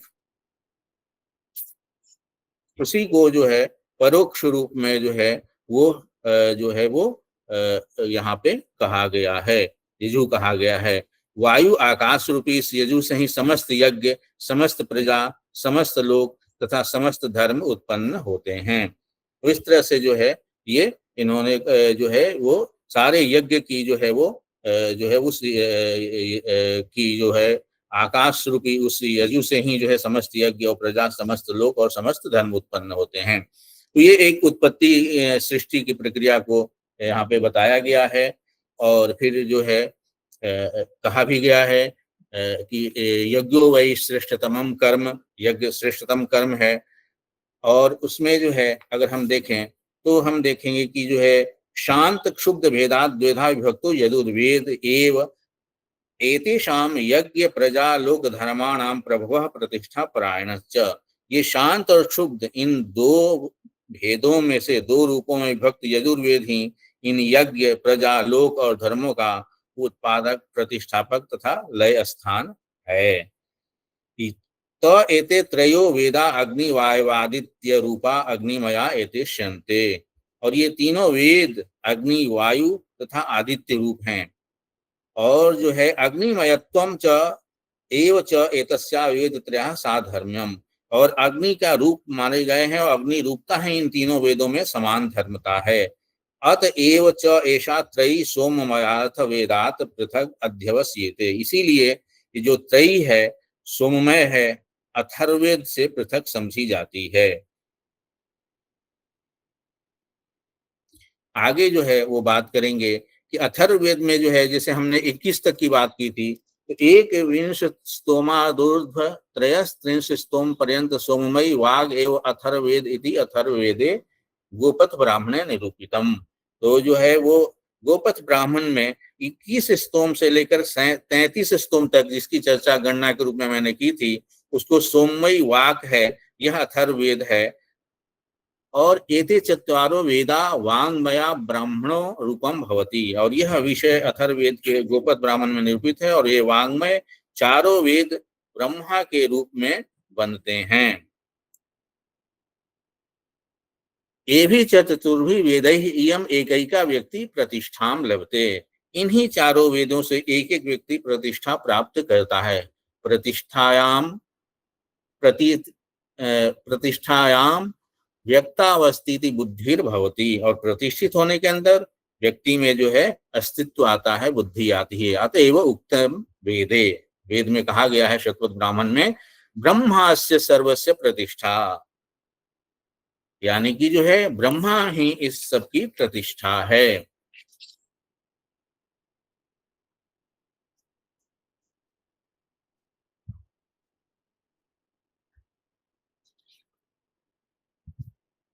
यह समस्त भूत त्रयी विद्या में प्रतिष्ठित है। ऋक्, साम, यजु तथा अथर्व इन वेद विशेषों का स्वरूपतः व्याख्यान विस्तार से आगे जो है ग्रंथों में, अन्य ग्रंथों में मिलेगा, ऐसा मधुसूदन ओझा जी ने संकेतित किया है कि इन चारों वेदों के बारे में। फिर आगे वो वर्णन करते हुए बताते हैं कि ये भी एव वेद यज्ञ स्वरूपम संपद्यते। और इन्हीं वेदों से यज्ञ के स्वरूप का संपादन होता है। तत्र च ब्रह्मणस्तावत् त्रैविध्यम भवति उक्तम अर्कः अशीतिश्च। और वहां पे ब्रह्मा 3 रूपों में विभक्त हो जाता है। उनके नाम उन्होंने दिए हैं उक्त, अर्क और अशीति। इसमें जो है तत्र उक्तम ब्रह्मणो वांग्मयस्य हृद ग्रंथिमयो रूप विशेषा। और इसमें जो है उक्त जो है वो वांग्मय ब्रह्मा का हृदय ग्रंथि में विशेष रूप उक्त कहलाता है। यतोर्क उत्तिष्ठते तदुक्तम भूमि विशेष। और जहां से ये जो है विशेष भूमि से उक्त है, वहां से अर्क का उत्थान होता है। तो उक्त से ही जो है उस विशेष भूमि से अर्क का उत्थान होता है। अब अर्क क्या है, इस विषय में ओझा जी कहते हैं कि जो है वो तत् उत्थितो योन्न अत्तुम अर्चः चरति सोरको नाम। और जहां से जो है वो उक्त से उठ करके जो अन्न का भक्षण करने के लिए विचरण करता है, उसका नाम अर्क है। सोयम अन्नादः, और वही अन्नाद है। और प्राणान्नम अभिप्रवर्तमानो यतस्ततः स्वाम अशीतिं बलात् परिगृहण आत्मनि आगत्य शांतो भवति। और वह जो है अन्नाद जो है वो प्राणों के चारों ओर घूमता हुआ अपने भोक्तव्य को बलात् ग्रहण करता हुआ वापस पहुंचकर शांत हो जाता है। फिर अशीति के बारे में वो बताते हैं कि अशीति ही अन्नम, यानी अशीति जो है वो अन्न है, अन्न को कहते हैं। तदन्नम अर्घ प्राण प्रविशत सदर्क संपद्यते, और वह अन्न अर्क प्राण में प्रवेश करता हुआ ऊर्क बन जाता है। ऊर्क च रसः, अब अन्न से जो है रस बनता है, उसकी चर्चा वो करते हुए कहते हैं कि ऊर्क जो है रस है।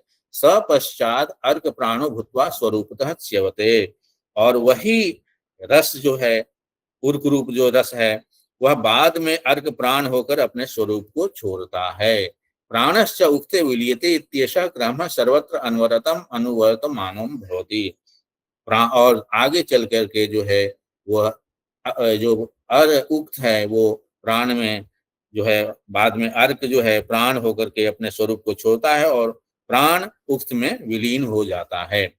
आगे वो ओझा जी जो है आदरणीय चरणपाद कहते हैं कि विष्णु के विषय में बताते हुए कहते हैं कि तत्र अयम अन्नो प्राणानाम अन्योन्य परिग्रहो यज्ञ इति यजुर्वेदे वाजस्नेय ब्राह्मणे निरूपितम। यही वह क्रम है जो अन्न और अर्क प्राणों का एक दूसरे में परिवर्तन होना, इसी को जो है यह विषय यजुर्वेद के वाजस्नेयी ब्राह्मण में निरूपित हुआ है। तदित्थम ब्रह्मणि प्रवर्तमानो यज्ञ एवं विष्णु नाम आख्यायते, और इस प्रकार से जो है ब्रह्मा में प्रवृत्त होने वाला यज्ञ ही विष्णु के नाम से विख्यात होता है। एष यज्ञमयो विष्णु एव प्रतिष्ठा मानानाम सर्वेषां जीवन रूपा स्थिति भवति, और यह जो यज्ञ में विष्णु ही सभी विद्यमान जगत की जीवन रूपनी स्थिति होती है। यावद अयम आत्मयज्ञ तावद अयम पुरुषो जीवन तिष्ठति, और जब तक यह आत्मा का यज्ञ चलता रहता है तभी तक जो है वो पुरुष जो है वो जीवित रहता है। और आगे कहते हैं कि यज्ञ विनाशे सर्वो म्रियते विनश्यति, और अगर ये जो सृष्टि का क्रम है, ये जो चल रहा है यज्ञ का, इस यज्ञ का अगर विनाश हो जाता है तो फिर जो है सबका विनाश हो जाता है, फिर पुरुष जो है वो जीवित नहीं रहता है, उसका मरण हो जाता है। सोयम यज्ञो अन्नाद प्राणः, और यह यज्ञ अन्नाद प्राण है। आगे वो जो है वो बात कहते हैं इंद्र के विषय में कि अथ ब्रह्मणि यज्ञ वशात उत्पद्यमाना यजुर्वेद विकार भूता सर्वे अपि अर्थाः प्रजा उच्यन्ते। तो अब कहते हैं कि अब ब्रह्मा में यज्ञ के कारण उत्पन्न होने वाले यजुर्वेद के स्वरूप, विकार स्वरूप सभी पदार्थ प्रजा कहलाते हैं। तो जो है वो यज्ञ के विकार स्वरूप जो कि उत्पन्न होते हैं उन्हीं को यहाँ पे प्रजा कहा गया है। ताश्च प्रजा त्रेधा बीजम देवा भूतानि च, और वो प्रजा तीन प्रकार के हैं, एक तो है बीज है, दूसरा जो है वो देव है, और तीसरा भूत हैं। अब आगे कह रहे हैं कि आकाश वायु तेजो जल पृथिव्यः पंचभूतानि, तो ये जो पृथ्वी जल तेज वायु और आकाश ये जो पांच हैं ये भूत हैं, पंचमहाभूत हैं। उसके अलावा जो है कहते हैं अग्नि वायवादित्य चंद्र वरुण नामान अग्नि त्रय सोम द्वय रूप विशेषा पंचदेवा। तब ये जो है आगे जो है वो अग्नि वायवादित्य चंद्र वरुण नामान अग्नि त्रय, तो ये जो शुरू के तीन हैं जिसमें जो है इन्होंने ये कहा है कि जो है वो अग्नि वायु और आदित्य चंद्र और वरुण नाम के तीन अग्नि और दो सोम के रूप विशेष पांच देवता हैं, यानी अग्नि वायु और आदित्य ये अग्नि के रूप वाले हैं और चंद्र और वरुण ये सोम के रूप वाले हैं, ये पांच देव हैं। एवं अविद्या अस्मिता राग द्वेषो अभिनिवेश इति पंच क्लेशः कर्ममयानि भोग बीजानि, और इन्हीं में जो है ये जो इसी प्रकार अविद्या अस्मिता राग द्वेष अभिनिवेश ये पांच क्लेश हैं, और ये ही कर्मों के उत्पन्न होने वाले भोगों के बीज हैं। तो ये जो है वो क्लेश जो है इन्हीं जो है वो बीजों भोगों के बीज हैं, कर्मों से जो है उत्पन्न होने वाले ये भोगों के बीज हैं। और ये पांच जो हैं वो क्या हैं, तो एवं पंच बीजमयम कारण शरीरम, ये पांच जो बीजमय है वो कारण शरीर है। और इन जो अविद्या अस्मिता राग द्वेष अभिनिवेश ये जो पांच क्लेश है इनकी चर्चा जो है सांख्य और योग दर्शन में भी आती है। क्लिश्नन्तीति क्लेशाः, वहां पे कहा गया है कि जो दुख देते हैं वे क्लेश कहलाते हैं। और आपका जो साधन पाद है ब्रह्म योग सूत्र का, उसके तीसरे सूत्र में कहा गया है अविद्या अस्मिता राग द्वेषाभिनिवेशाः क्लेशाः, यानी कि अविद्या, अस्मिता, राग, द्वेष और अभिनिवेश, ये जो है सांख्य और योग के पंच पर्वा अविद्या इनको कहा गया है। इन्हीं को जो है सांख्य परिभाषा में तमस, मोह, महामोह, तामिश्र, अंधतामिश्र भी कहा गया है। और ये तमस आदि अवान्तर भेद से 62 प्रकार के हो जाते हैं। और ये तो इस तरह से वहां भी ये से चर्चा मिलती है सांख्य और योग दर्शन में। आगे जो है हम अगर ये इसको देखें तो ये जो इन्हीं को जो है यहाँ पे पंचबीज को कारण शरीर कहा गया है। पंचदेवमयम सूक्ष्म शरीरम, और ये जो 5 देव हमने अभी बताए थे वो जो है आदित्य, चंद्र, वरुण, सोम और विशेष जो है अग्नित्रय और सोम विशेष, ये जो है ये 5, यानी कि जो है अग्नि, वायु, आदित्य, चंद्र और वरुण, ये जो 5 देव हैं ये सूक्ष्म शरीर हैं। और पंचभूतमयम स्थूल शरीरम, और ये जो 5 भूत बताए थे पृथ्वी, जल, तेज, वायु और आकाश, ये स्थूल शरीर है। इत्थम एताः पंचदश कला इंद्र आत्मानम षोडशनीम आवृत्य परितः तिष्ठन्ति। तो ये जो है हम देखेंगे ये जो 16 कलाएं हैं, ये 16वें आत्म यानी 5 भूत वाला स्थूल शरीर, 5 जो देवों वाला सूक्ष्म शरीर और 5 बीजों वाला जो कारण शरीर है, इस प्रकार ये 15 जो कलाएं हैं ये 16वें आत्म स्वरूप इंद्र का चारों ओर से आवरण करके स्थित हैं। इन्होंने जो है आवरण कर रखा है। ता एता इंद्रस्य प्रजा भवन्ति, और यही जो है वो इंद्र की प्रजा हैं। आभिः एव प्रजाभिः कृते भोगायतने शरीरे परिव्याप्य तिष्ठन् अयम इंद्रः स्वैः इंद्रियैः सर्वान् भोगान् उपभुङ्क्ते, और इन्हीं प्रजाओं के द्वारा बनाए गए भोगों के आयतन शरीर में व्याप्त होकर यह इंद्र अपनी इंद्रियों के समस्त भोगों का उपभोग करता है। सह अयम इंद्र प्रजामयः, यही जो है प्रजामय इंद्र है, ऐसा यहाँ पे कहा गया है।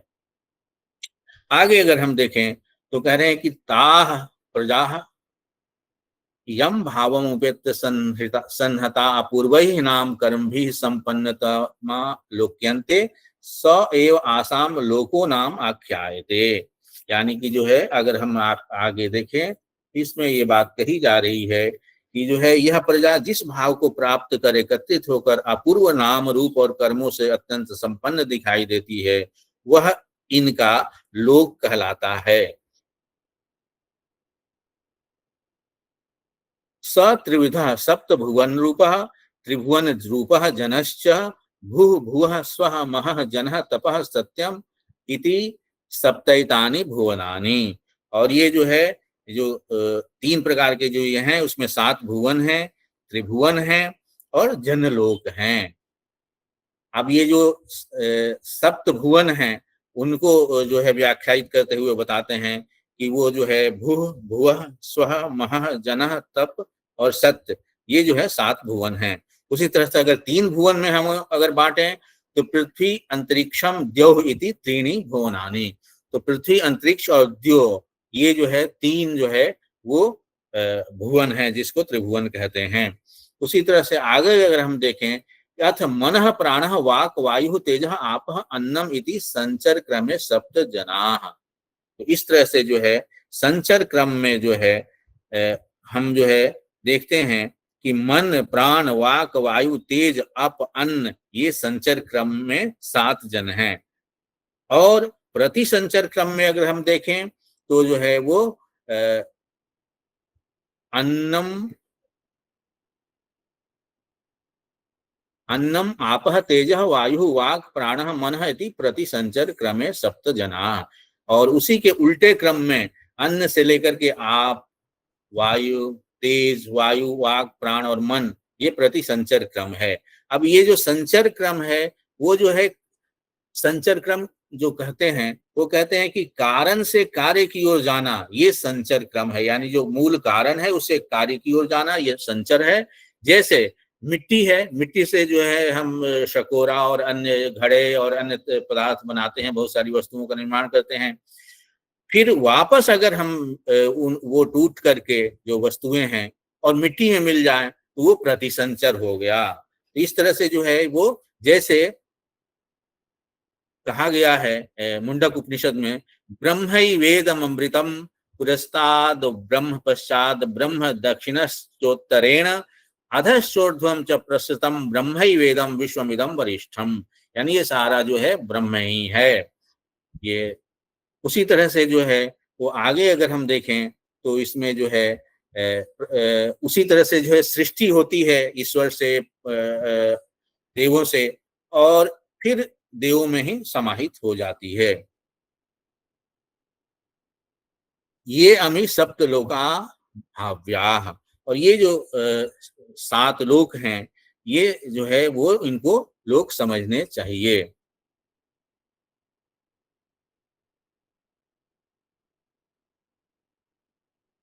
सर्वाणि भूतानि येषाम एव अन्यतमे कस्मिंश्चित् एक भावे लोक्यन्ते, और ये जो सभी जो समस्त भूत हैं इन्हीं में से किसी न किसी के भाव के रूप में दिखाई देते हैं।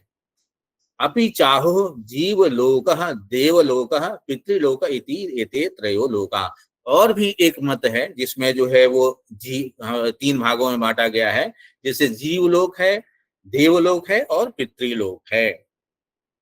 अब जीवलोक कौन है, तो इयम एव पृथ्वी जीवलोक, ये जो हमारा पृथ्वी मंडल है इसको जीवलोक कहा गया है। ऐसा सूर्यो देवलोक, और जो सूर्य है वो देवलोक है। ऐसा चंद्रमा पितृलोक, और जो चंद्रमा है वो पितृलोक है। ऐशाम एव अन्यतमे देश विभागे क्वचित अयम आत्मा प्रचरन उपपद्यते न अतोन्यत्र तिष्ठति वा गच्छति वा, और यही जो है इसी में जो है इन्हीं लोगों के किसी देश के विभाग में घूमता हुआ यह आत्मा प्रतीत होता है।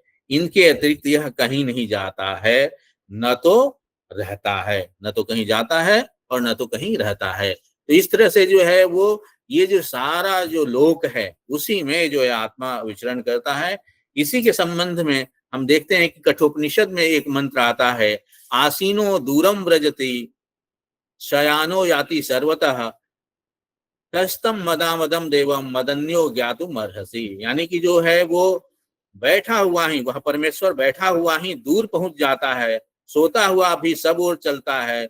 उस ऐश्वर्य के मत से उन्मत्त न होने वाले देव को मुझसे भिन्न दूसरा कौन जान सकता है। तो ये जो है यमराज जो है नचिकेता को बताते हैं कि जो ऐसा परमात्मा है जो बैठे हुए ही दूर पहुंच जाता है, सोते हुए भी सब ओर चलता है और ऐश्वर्य के मध्य से उन्मत्त नहीं होता है, ऐसे देव को मेरे अतिरिक्त यानी यमराज के अतिरिक्त और कौन जान सकता है, यानी कोई नहीं जान सकता है। तो इस तरह से इसी से मिलता जुलता ये बात थी। तो ईश्वर जो है, जो ब्रह्म है, वो सर्वत्र विराजमान है, उसको न तो चलने की जरूरत है न कहीं आने जाने की जरूरत है, वो सब जगह कहीं जाता है, न तो कहीं जाता है न तो कहीं रहता है।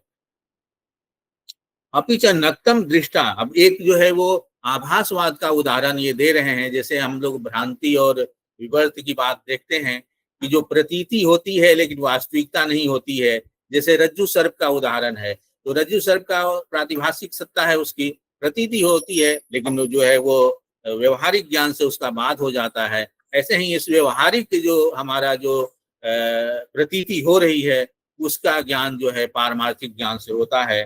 तो यहाँ पे वो कह रहे हैं, एक उदाहरण देते हैं मधुसूदन ओझा जी कि जो है वो न वा चंद्रिकया सूर्य ज्योतिषी कश्चित विशेष आधीयते, यानी कि जो है वो ये रात्रि में दिखाई देने वाली जो चांदनी है दिन में चंद्रमा के रहने पर भी संभावित है किंतु उसकी उपलब्धि नहीं होती है।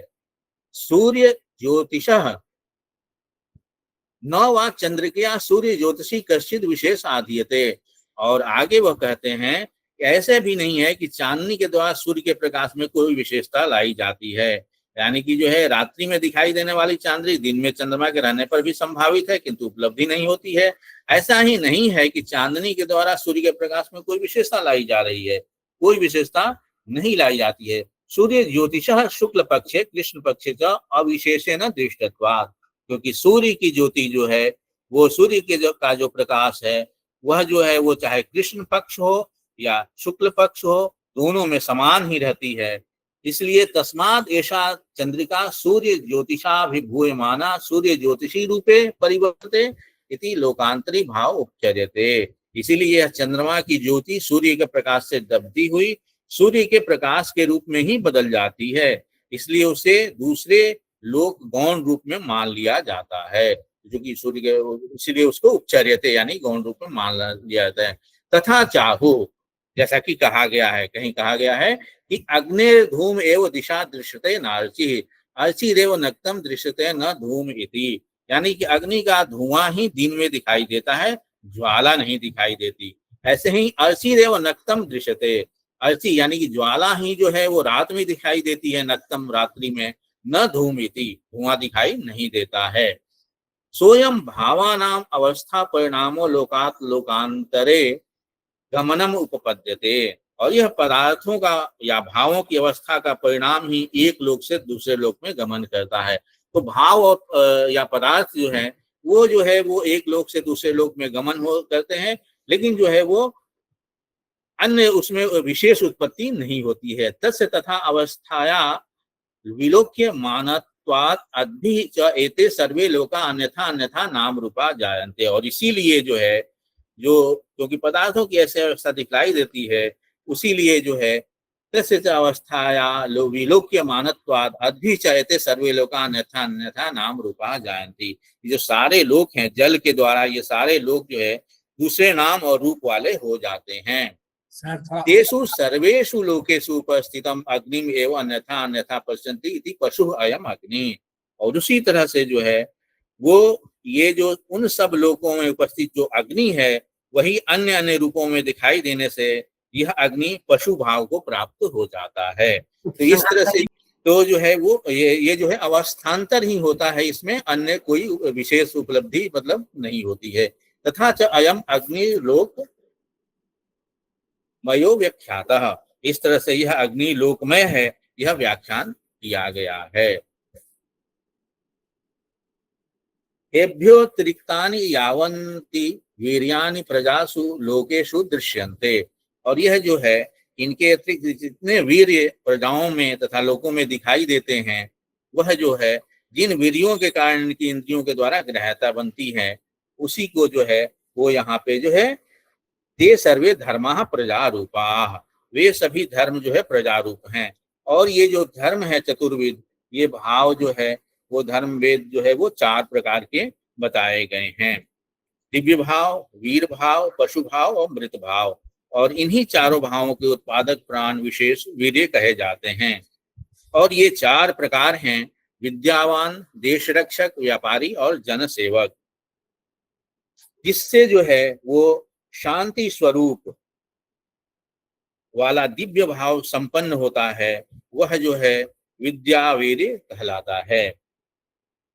उसी तरह से यत उत्साहो लक्षणो वीर भावस्तत्र देश रक्षकम भावम अध्यात्म गौरवम पूर्णम भवति इति तत्सत्वम शरण्यम संपत्ते आश्रितानाम आपद्भ्य त्रायते, यानी कि जो है वो अपने जो है अध्यात्म का गौरव होता है, इसलिए वह जो है वो देश रक्षक भाव से शरण देने वाला होता है और आश्रितों की आपत्ति से रक्षा करता है। इस तरह से जो है इन 4 भावों की वीर्यों की बात यहाँ पे कही गई है। इसको सार संक्षेप करते हुए मैं कहना चाहूंगा कि जो है और जो विचारक हैं उन्होंने जो है दूसरे विचारक जो हैं वो आगे ये कहते हैं कि जो है इसमें जो है शांत रूप है, जहाँ ज्ञान क्रिया और अर्थ प्रसन्न होते हैं, वही जो है विद्यावान है। जो परिक्षुब्ध रूप होता है वह जो है जहाँ ज्ञान एवं क्रिया स्वयं में क्लिष्ट होते हुए दूसरे पर आक्रमण करते हुए दिखाई देते हैं, वह जो है वो देश रक्षक भाव है, देश रक्षक वीर्य है। और जो शांत होता है तथा समृद्धमय है, वह ज्ञान क्रिया और अर्थ से झुक कर प्रवेश करते प्रतीत होता है, वह वीर्य है। और इस तरह से जो है ये सारे बातें कही गई हैं यहाँ पे। परंतु जो है जहाँ पे मर्यादा नहीं रहती है, तीनों वीर्य सहसा सामान्य कारण उपस्थित होते हुए प्रच्युत हो जाते हैं, वह जो है वो जनसेवक वीर्य कहा जाता है। इस प्रकार से अगर हम देखें तो ये 4 वीर्य 4 धर्म होते हैं, और इन 4 धर्मों से अगर हम देखें तो तदित्थम जो है वो एतानि एव चत्वारि वीर्यानि चत्वारो धर्मा भवन्ति। ये जो 4 वीर्य हैं, 4 धर्म होते हैं। एतैः एव चतुर्भिः धर्मैः परिव्याप्तम इदम सर्वम पृथक पृथक विशेषते। और यह जो है, ये जो 4 धर्मों से परिव्याप्त होकर यह समस्त संसार पृथक पृथक विशेषताएं रखता है। एतस्मात् अन्यद भोग्यम भवति, और इसका कोई एक भोक्ता होता है, और एतस्मात् अन्यद भोग्यम भवति भोक्ता वा इति अनुसंधेय, यानी कि एक भोक्ता होता है और एक भोग्य होता है, यह समझना चाहिए। तदित्थम सर्वम जगत स्वरूप निर्वाहका वेद यज्ञ प्रजा लोक धर्मा एव एते 5 भावा। ये जो हमने 5 भाव बताए, वेद यज्ञ प्रजा लोक और धर्म, वही क्रमेण ब्रह्मा विष्णु इंद्र अग्नि सोमः इति 5 देवाः पंचाक्षर पुरुषा वा संज्ञा व्याख्याता। और वही जो है, ये जो है क्रमशः, ये जो वेद यज्ञ प्रजा लोक और धर्म है, वो क्रमशः ब्रह्मा विष्णु इंद्र अग्नि सोम, ये 5 देव या 5 अक्षर पुरुष के रूप में व्याख्यात हुए हैं। तो अभी जो है इतनी बातें कह के मैं अपने वाणी को विराम देता हूँ। मुझे आमंत्रित करने के लिए श्री शंकर शिक्षायतन और प्रोफेसर आदरणीय संतोष शुक्ल जी और विमल जी, आप सभी का, और श्री शंकर शिक्षायतन के सभी जो पदाधिकारीगण हैं, उन सबको बहुत बहुत आभार, बहुत बहुत धन्यवाद। नमस्कार। बहुत बहुत आभार सर, आपने का व्याख्यान एकदम सारगर्भित था। आपने पंक्तिशः व्याख्यान आपने उपस्थित किया, आपके व्याख्यान से हम लोग उपकृत हुए, बहुत लाभ मिला हम लोगों को। अब आज का हमारे मध्य विराजमान आदरणीय शुक्ला सर, आप इस कार्यक्रम के अध्यक्ष हैं, मैं आपसे अनुरोध करता हूँ कि अच्छी उद्बोधन से उपकृत करने की कृपा करें आदरणीय सर। याम मेधाम देवगणा पितरश्च उपासते तया मा मध्य मेधया अग्नि मेधाविनम कुरु। परमादरणीय प्रोफेसर महापात्र जी, आदरणीय प्रोफेसर मिश्र जी, आप दोनों के उद्बोधन से हम लोग अत्यंत उपकृत हुए।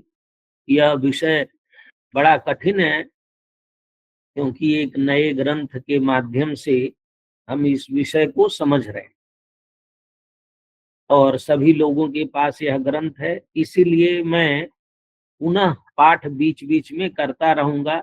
जो व्याख्यान हुआ है उसको पुनः पुनः कहने से बात स्थिर हो जाती है, इसलिए हम कल के विषय से ही आगे बढ़ते हैं। कल का जो विषय था, यह संपूर्ण ब्रह्मांड ही ब्रह्ममय है, ब्रह्म के अतिरिक्त कुछ भी नहीं, यह सिद्धांत है हमारा, और उसी से समग्र सृष्टि हुई है। यह दूसरा सिद्धांत है कि ब्रह्म ही कारण है। तो एक हो गया समष्टि और एक हो गया व्यष्टि। उस ब्रह्म की व्यष्टि क्या है? तो कहा उस ब्रह्म की जो व्यष्टि है वह 4 प्रकार में विभक्त है, वही उसको चतुर्पाद कहा गया। उस व्यष्टि को समझाने का प्रयास हो रहा है। ये जो समग्र संसार है वो कैसा है, ब्रह्म के स्वरूप पर उन्होंने वैदिक वाक्य दे दिए कि ये है ब्रह्म। अब इस ब्रह्म का व्यष्टि व्यक्ति रूप, जो व्यक्त रूप है वो क्या है? तो उन्होंने कहा कि पुर है, पुरुष है, परात्पर है और निर्विशेष है। इन 4 को उन्होंने परिभाषित किया। तो कहा पुर क्या है, पुर किसे कहते हैं, व्यष्टि रूप पुर क्या है? तो कहा जो भी कुछ बाहर दिखाई देता है वह सब पुर है। तथा ही इदम सर्वम यावत इह किंचित बहिर्धा दृश्यते स सर्वोयम विकार संघ भूत ग्रामत्वात् आत्मग्रामत्वाच्च पुरम इति अभिधीयते। जो भी बाहर जो भी कुछ दिखाई दे रहा है वह सब पुर है, और इस पुर को उन्होंने एक और शब्द दिया, उसका नाम है विग्रह। विग्रह माने रूपवान, जो भी रूपवान होता है वो विग्रह है। उन्होंने कहा विकार कूटा नाम एषाम आत्मना विगृहीतत्वात् आत्मनः वैविध्येन ग्राहकत्वात्। अलग अलग हम रूप देखते हैं। चेदम पुरम विग्रह इति उच्यते, उसको विग्रह भी कहते हैं। और पुर कहाँ है? बाहर है। ये बाहर का जो व्यष्टि है उसी को उन्होंने पुर कहा। फिर कहा ये जो पुर है वो 3 प्रकार का है। ये जो विकार कूट है यह 3 प्रकार का है। 3 प्रकार का मतलब हम 3 प्रकार से समझ सकते हैं। ये भेद क्यों है, ये विकारों में भेद क्यों है? तो कहा इसके 3 कारण हो सकते हैं। पहला औपपादिक कारण, औपपादिक विकार। यह विकार की कैटेगरी इस कैटेगरी में आती है। जो विकार के कारण क्या है? 10 धर्म। इन 10 धर्मों के कारण हमें वो विकार दिखाई देता है। इसीलिए औपपादिक विकार को उन्होंने कहा स्वतः एव उपपद्यन्ते। जैसे देश, काल, संख्या, परिणाम, पृथकत्व, संयोग, विभाग, परत्व, इनके कारण ये भाति सिद्ध है, स्वतः सिद्ध है। स्वतः एव उपपद्यन्ते तस्मात् औपपादिकाः एते। ये औपपादिक विकार है। देश के आधार पर, काल के आधार पर, संख्या के आधार पर जो हमें भेद विकार व्यष्टि में दिखाई देता है उस विकार का नाम, विकार तो सब है लेकिन उन विकारों की भी कैटेगरी बना दी और उसको कहा ये औपपादिक विकार है, जो स्वयं ही उत्पन्न होती, इसको किसी अन्य कारण से उत्पन्न नहीं कराया जाता। दूसरा उन्होंने कहा इसका एक और नाम रखा कि इसको औपनामिक भी कहते, औपसर्गिक और औपनामिक। अब हम देखिए संसार का जो विकार है, व्यष्टि है, वो हम देख रहे हैं। अब इसको समझाने के लिए कि ये विकार कैसे कैसे अलग अलग हैं, फिर उन्होंने दूसरे विकार के कारण को कहा औपसर्गिक विकार। औपसर्गिक विकार किसे कहते हैं? तो उन्होंने कहा शुक्र, शोणित, अन्न, जल, औषधि, पृथ्वी के रस, सूर्य, चंद्र और द्युलोक के रस, इन सभी धर्मों को हम औपसर्गिक विकार कहते हैं, जो अन्य के संयोग से उत्पन्न होते। जैसे शुक्र किसी के संयोग से कुछ उत्पन्न होगा, कोई विकार होगा, इसीलिए उसको औपसर्गिक विकार कहते हैं। कुछ पुष्टि कारक हैं, जैसे सूर्य के प्रकाश रश्मियों से वनस्पतियों पर उसका संसर्ग होता है और उस संसर्ग के कारण कहीं केला बनता है, कहीं सेव बनता है, कहीं लौकी बनता है और कहीं फूल खिलता है।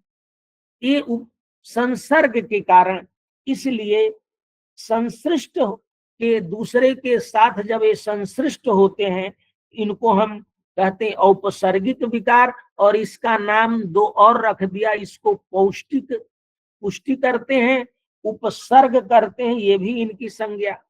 और ये इसका लक्षण कर दिया परतः स्वस्मिन् संसृष्टा, अन्य के कारण से ये विकार उत्पन्न होता है।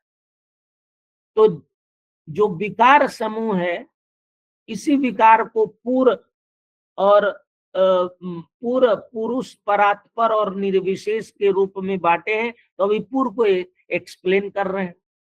फिर उन्होंने कहा ये जो तीसरा विकार का कारण है औपजनिक विकार। ये प्रत्येक व्यक्ति के अंदर होता है। औपजनिक विकार जो होता है, प्रत्येक व्यक्ति की अपनी कुछ क्वालिटीज होती है, जिस क्वालिटीज के कारण व्यक्ति ही नहीं समग्र सृष्टि को कुछ अपने धर्म होते हैं, जिन धर्म के कारण वो अलग प्रतीत होते। जैसे दूध है और जल है, तो जल में फेन होगा और दूध में मलाई होगी। इसीलिए स्वभावतः उत्पद्यमान, इस स्वभाव के कारण, इसीलिए इनको औपजनिक विकार कहते हैं। ये भी अब हमें हमें दिख रहा है कि दूध भी है, जल भी है, वनस्पतियां भी हैं, मनुष्य भी है, पशु पक्षी है, ये सब विकार है। और इन विकारों की हम कैटेगरी को समझ रहे हैं कि किसको किस कैटेगरी में रखें। कहा ये जो विकारों का संघ है, इस विकारों के संघ माने ये त्रिविध विकारों का जो संघ है, विकार कूट के जो 3 प्रकार बनाए गए, इन विकारों के संघ को ईश्वर और पुरुष की अपेक्षा के कारण उनको इसकी जरूरत होती है, इसीलिए इसको विश्व भी कहे। विकार संघ ईश्वर पुरुषापेक्षया विश्वम इति उच्यते, उसको विश्व भी कहते हैं। विकार संघ को विश्व कहते हैं। और जीव पुरुष की अपेक्षा के कारण इसको शरीर भी कहते हैं। तो विकार संघ का दूसरा नाम विश्व भी हुआ और एक और नाम हुआ वो शरीर हुआ। तो कहा विकार संघ रूप जो विश्व है वह कितने प्रकार का है? तो उन्होंने कहा 3 प्रकार। आदि भौतिक विश्व, आदि दैविक विश्व और आध्यात्मिक विश्व। इसको एक्सप्लेन नहीं किया यहाँ पर, लेकिन कहा ये जो विश्व विकार कूट विश्व है, यह 3 प्रकार का है। तो कहा शरीर रूप जो विकार संघ है वो क्या है? व्यष्टि रूप जो शरीर है, इस संपूर्ण सृष्टि के शरीर की चर्चा हो रही है, मनुष्य के ही नहीं। तो उन्होंने कहा ये कितने प्रकार की है? तो कहा ये भी 3 प्रकार का है। कारण शरीर, सूक्ष्म शरीर और स्थूल शरीर, ये सब व्यष्टि है, ये सब विकार है। तच्च शरीरम पुरुषोपकरणतया बहिर्धा अस्मिन् पुरुषे संसज्जते। शरीर जो है उसका जो करण है वो पुरुष है। तो ये बाहर शरीर है और पुरुष अंदर है, तो इस पुरुष से वो जुड़ जाता है शरीर। क्योंकि जैसे हम कहते हैं ईश्वर कहाँ रहता है, तो कहा ईश्वर ईश्वरः सर्वभूतानां हृद्देशेर्जुन तिष्ठति। तो उन्होंने कहा तच्च शरीरम पुरुषोपकरणतया बहिर्धा, शरीर बाहर है, अस्मिन् पुरुषे संसज्जते, पुरुष के साधन के, शरीर जो है पुरुष के साधन के रूप में बाहर से उस पुरुष में संसक्त होता है। और ये जो अब इतने प्रकरण को उन्होंने कहा, यह पुर का वर्णन हो गया। स एषः त्रिविध विकार संघ ब्रह्मण एक पादः माने पुरः, पुरम, ये पुर है। अब दूसरे पाद की उन्होंने चर्चा की, तो दूसरा क्या है? नहीं, फिर उन्होंने पुरुष की भी चर्चा की कि पुरुष क्या है। तो कहा इदम शरीरम पुरम, इदम शरीरम पुरम, और वह 3 प्रकार का है। इदम शरीरम पुरम और तत्त्रिविधम, वह 3 प्रकार का है। तो कहा कौन कौन सा शरीर है? तो कहा ये शरीर आत्ममयम, दैवतमयम और भूतमयम। इस शरीर को ही पुर कहते हैं, शरीर को ही विश्व कहते हैं, शरीर को विकार संघ कहते हैं। और यह 3 प्रकार का है। तो कहा पुरुष क्या है? तो कहा इन तीनों में जो प्रविष्ट रहता है, तीनों में प्रविष्ट होने के कारण प्राण विशेष को त्रिषु एतेषु अधिकरणेषु अंतः प्राण विशेषः पूर्वासित्वात् पुरुषो भवति। इन तीनों में, आत्ममय, दैवतमय, भूतमय, इन तीनों में, इन तीनों शरीरों में जो प्रविष्ट है प्राण विशेष के रूप में, जो पूर्ववासी है, उसी को हम पुरुष कहते हैं। और यह पुरुष 3 प्रकार का। कौन कौन सा? तो कहा अक्षर पुरुष है, अक्षर पुरुष है और अव्यय पुरुष है। इसी के एक और नाम है, उसका नाम है क्षर को अवर भी कहते हैं, अक्षर को परावर भी कहते हैं और अव्यय को पर भी कहते हैं। इस प्रकार से उन्होंने पुरुष के स्वरूप को बता दिया। तीसरा जो चरण था, पाद था, उन्होंने कहा ये जो तीनों हैं, क्षर, अक्षर और अव्यय, ये तीनों अविनाभाव में है। ये एक के बिना दूसरा नहीं रह सकता। ये तीनों अलग अलग नहीं है, ये तीनों एक ही है। अविना भूतैहि एतैहि त्रिभिः पुरुषैः कश्चित् एकः पुरुषः उपपद्यते। इन तीनों से एक पुरुष बनता है और उस पुरुष का नाम है परात्पर पुरुष। उसको बहुत सारा एक्सप्लेनेशन देने के बाद कहा वह है कैसा? तो कहा तेन सर्वविध बल विशिष्टम एनम नित्यैक रसम परात्पर भावम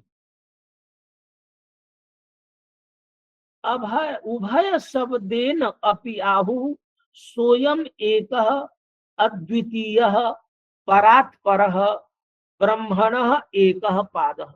उसको अभय कहते। उसका एक नाम परात्पर पुरुष का। और परात्पर पुरुष किससे बनता है? इन तीनों क्षर, अक्षर, अव्यय से, ये तीनों से एक पुरुष बनता है। कश्चिद एकः पुरुषः उपपद्यते। घर जाइए मनीष जी, घर जाइए। उसको परात्पर पुरुष उन्होंने कहा। चौथा जो पाद है वो कौन सा पुरुष है? निर्विशेषः तुरीयः। तो उन्होंने कहा ये क्या है? तो कहा स रसः निर्विशेषः इति उच्यते यथा परात्परः सर्वधर्मोपपन्नः ब्रह्म भावः आख्यातः।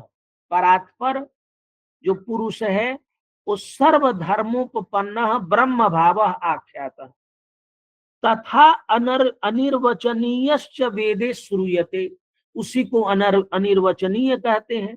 तस्य निर्लक्षणतया विशिष्य ज्ञानाभावात् अज्ञेयत्वात् सोयम निर्विशेषो विशुद्धैकरसः। सोयम निर्विशेषो विशुद्धैकरसः ब्रह्मणः तुरीयः पादः। ये क्योंकि व्यष्टि में भी उन्होंने एक स्वरूप बताया कि ब्रह्म से सृष्टि कैसे होती है। ये 4 पाद उसके बताने के बाद अब एक एक पुरुष का निर्वचन कर रहे हैं। क्षर पुरुष, अक्षर पुरुष और अव्यय पुरुष किसे कहते हैं? अभी तक उन्होंने कहा एक क्षर पुरुष 3 प्रकार का है। अब उन्होंने कहा जो आपने त्रिविध प्रकार के माने क्षर के बारे में जो आपने स्वरूप समझा था, वह क्षर पुरुष 5 प्रकार का है।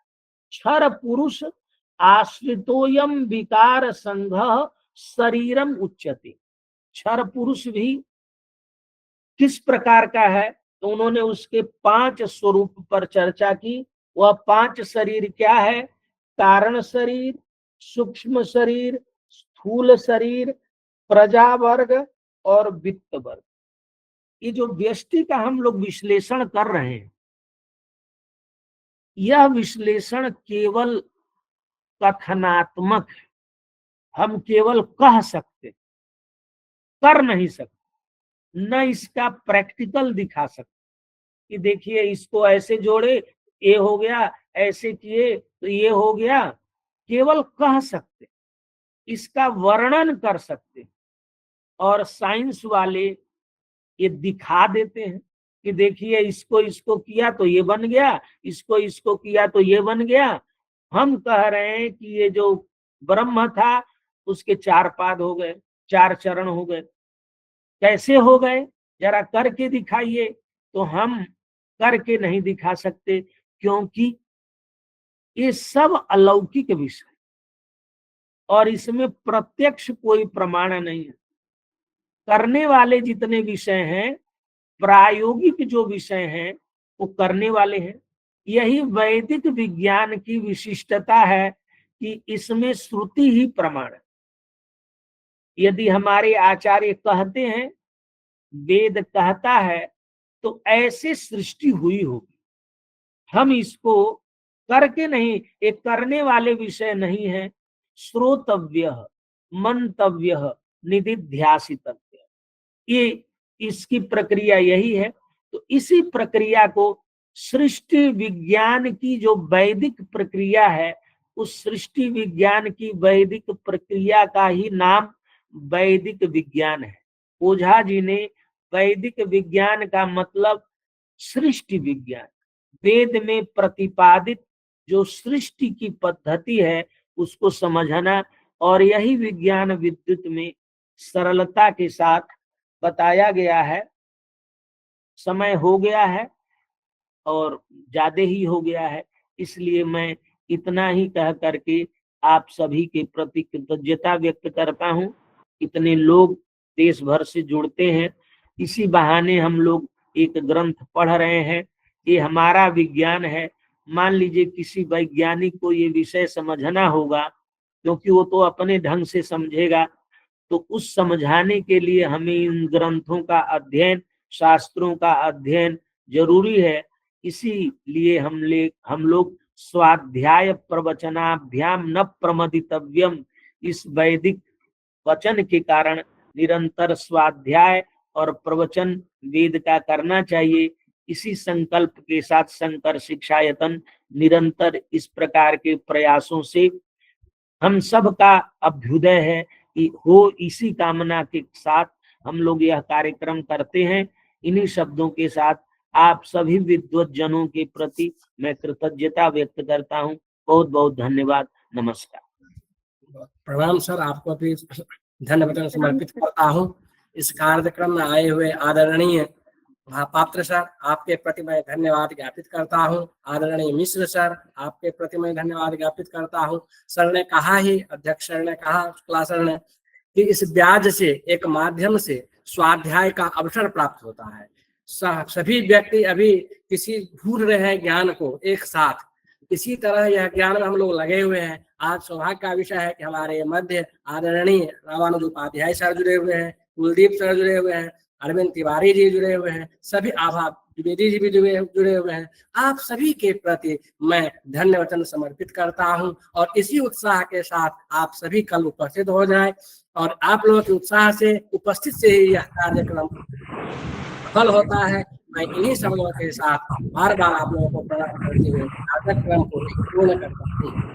ओम सर्वे भवन्तु सुखिनः, सर्वे सन्तु निरामयाः, सर्वे भद्राणि पश्यन्तु, मा कश्चित् दुःखभाग् भवेत्। हरि ओम। शांति शांति शांति भव।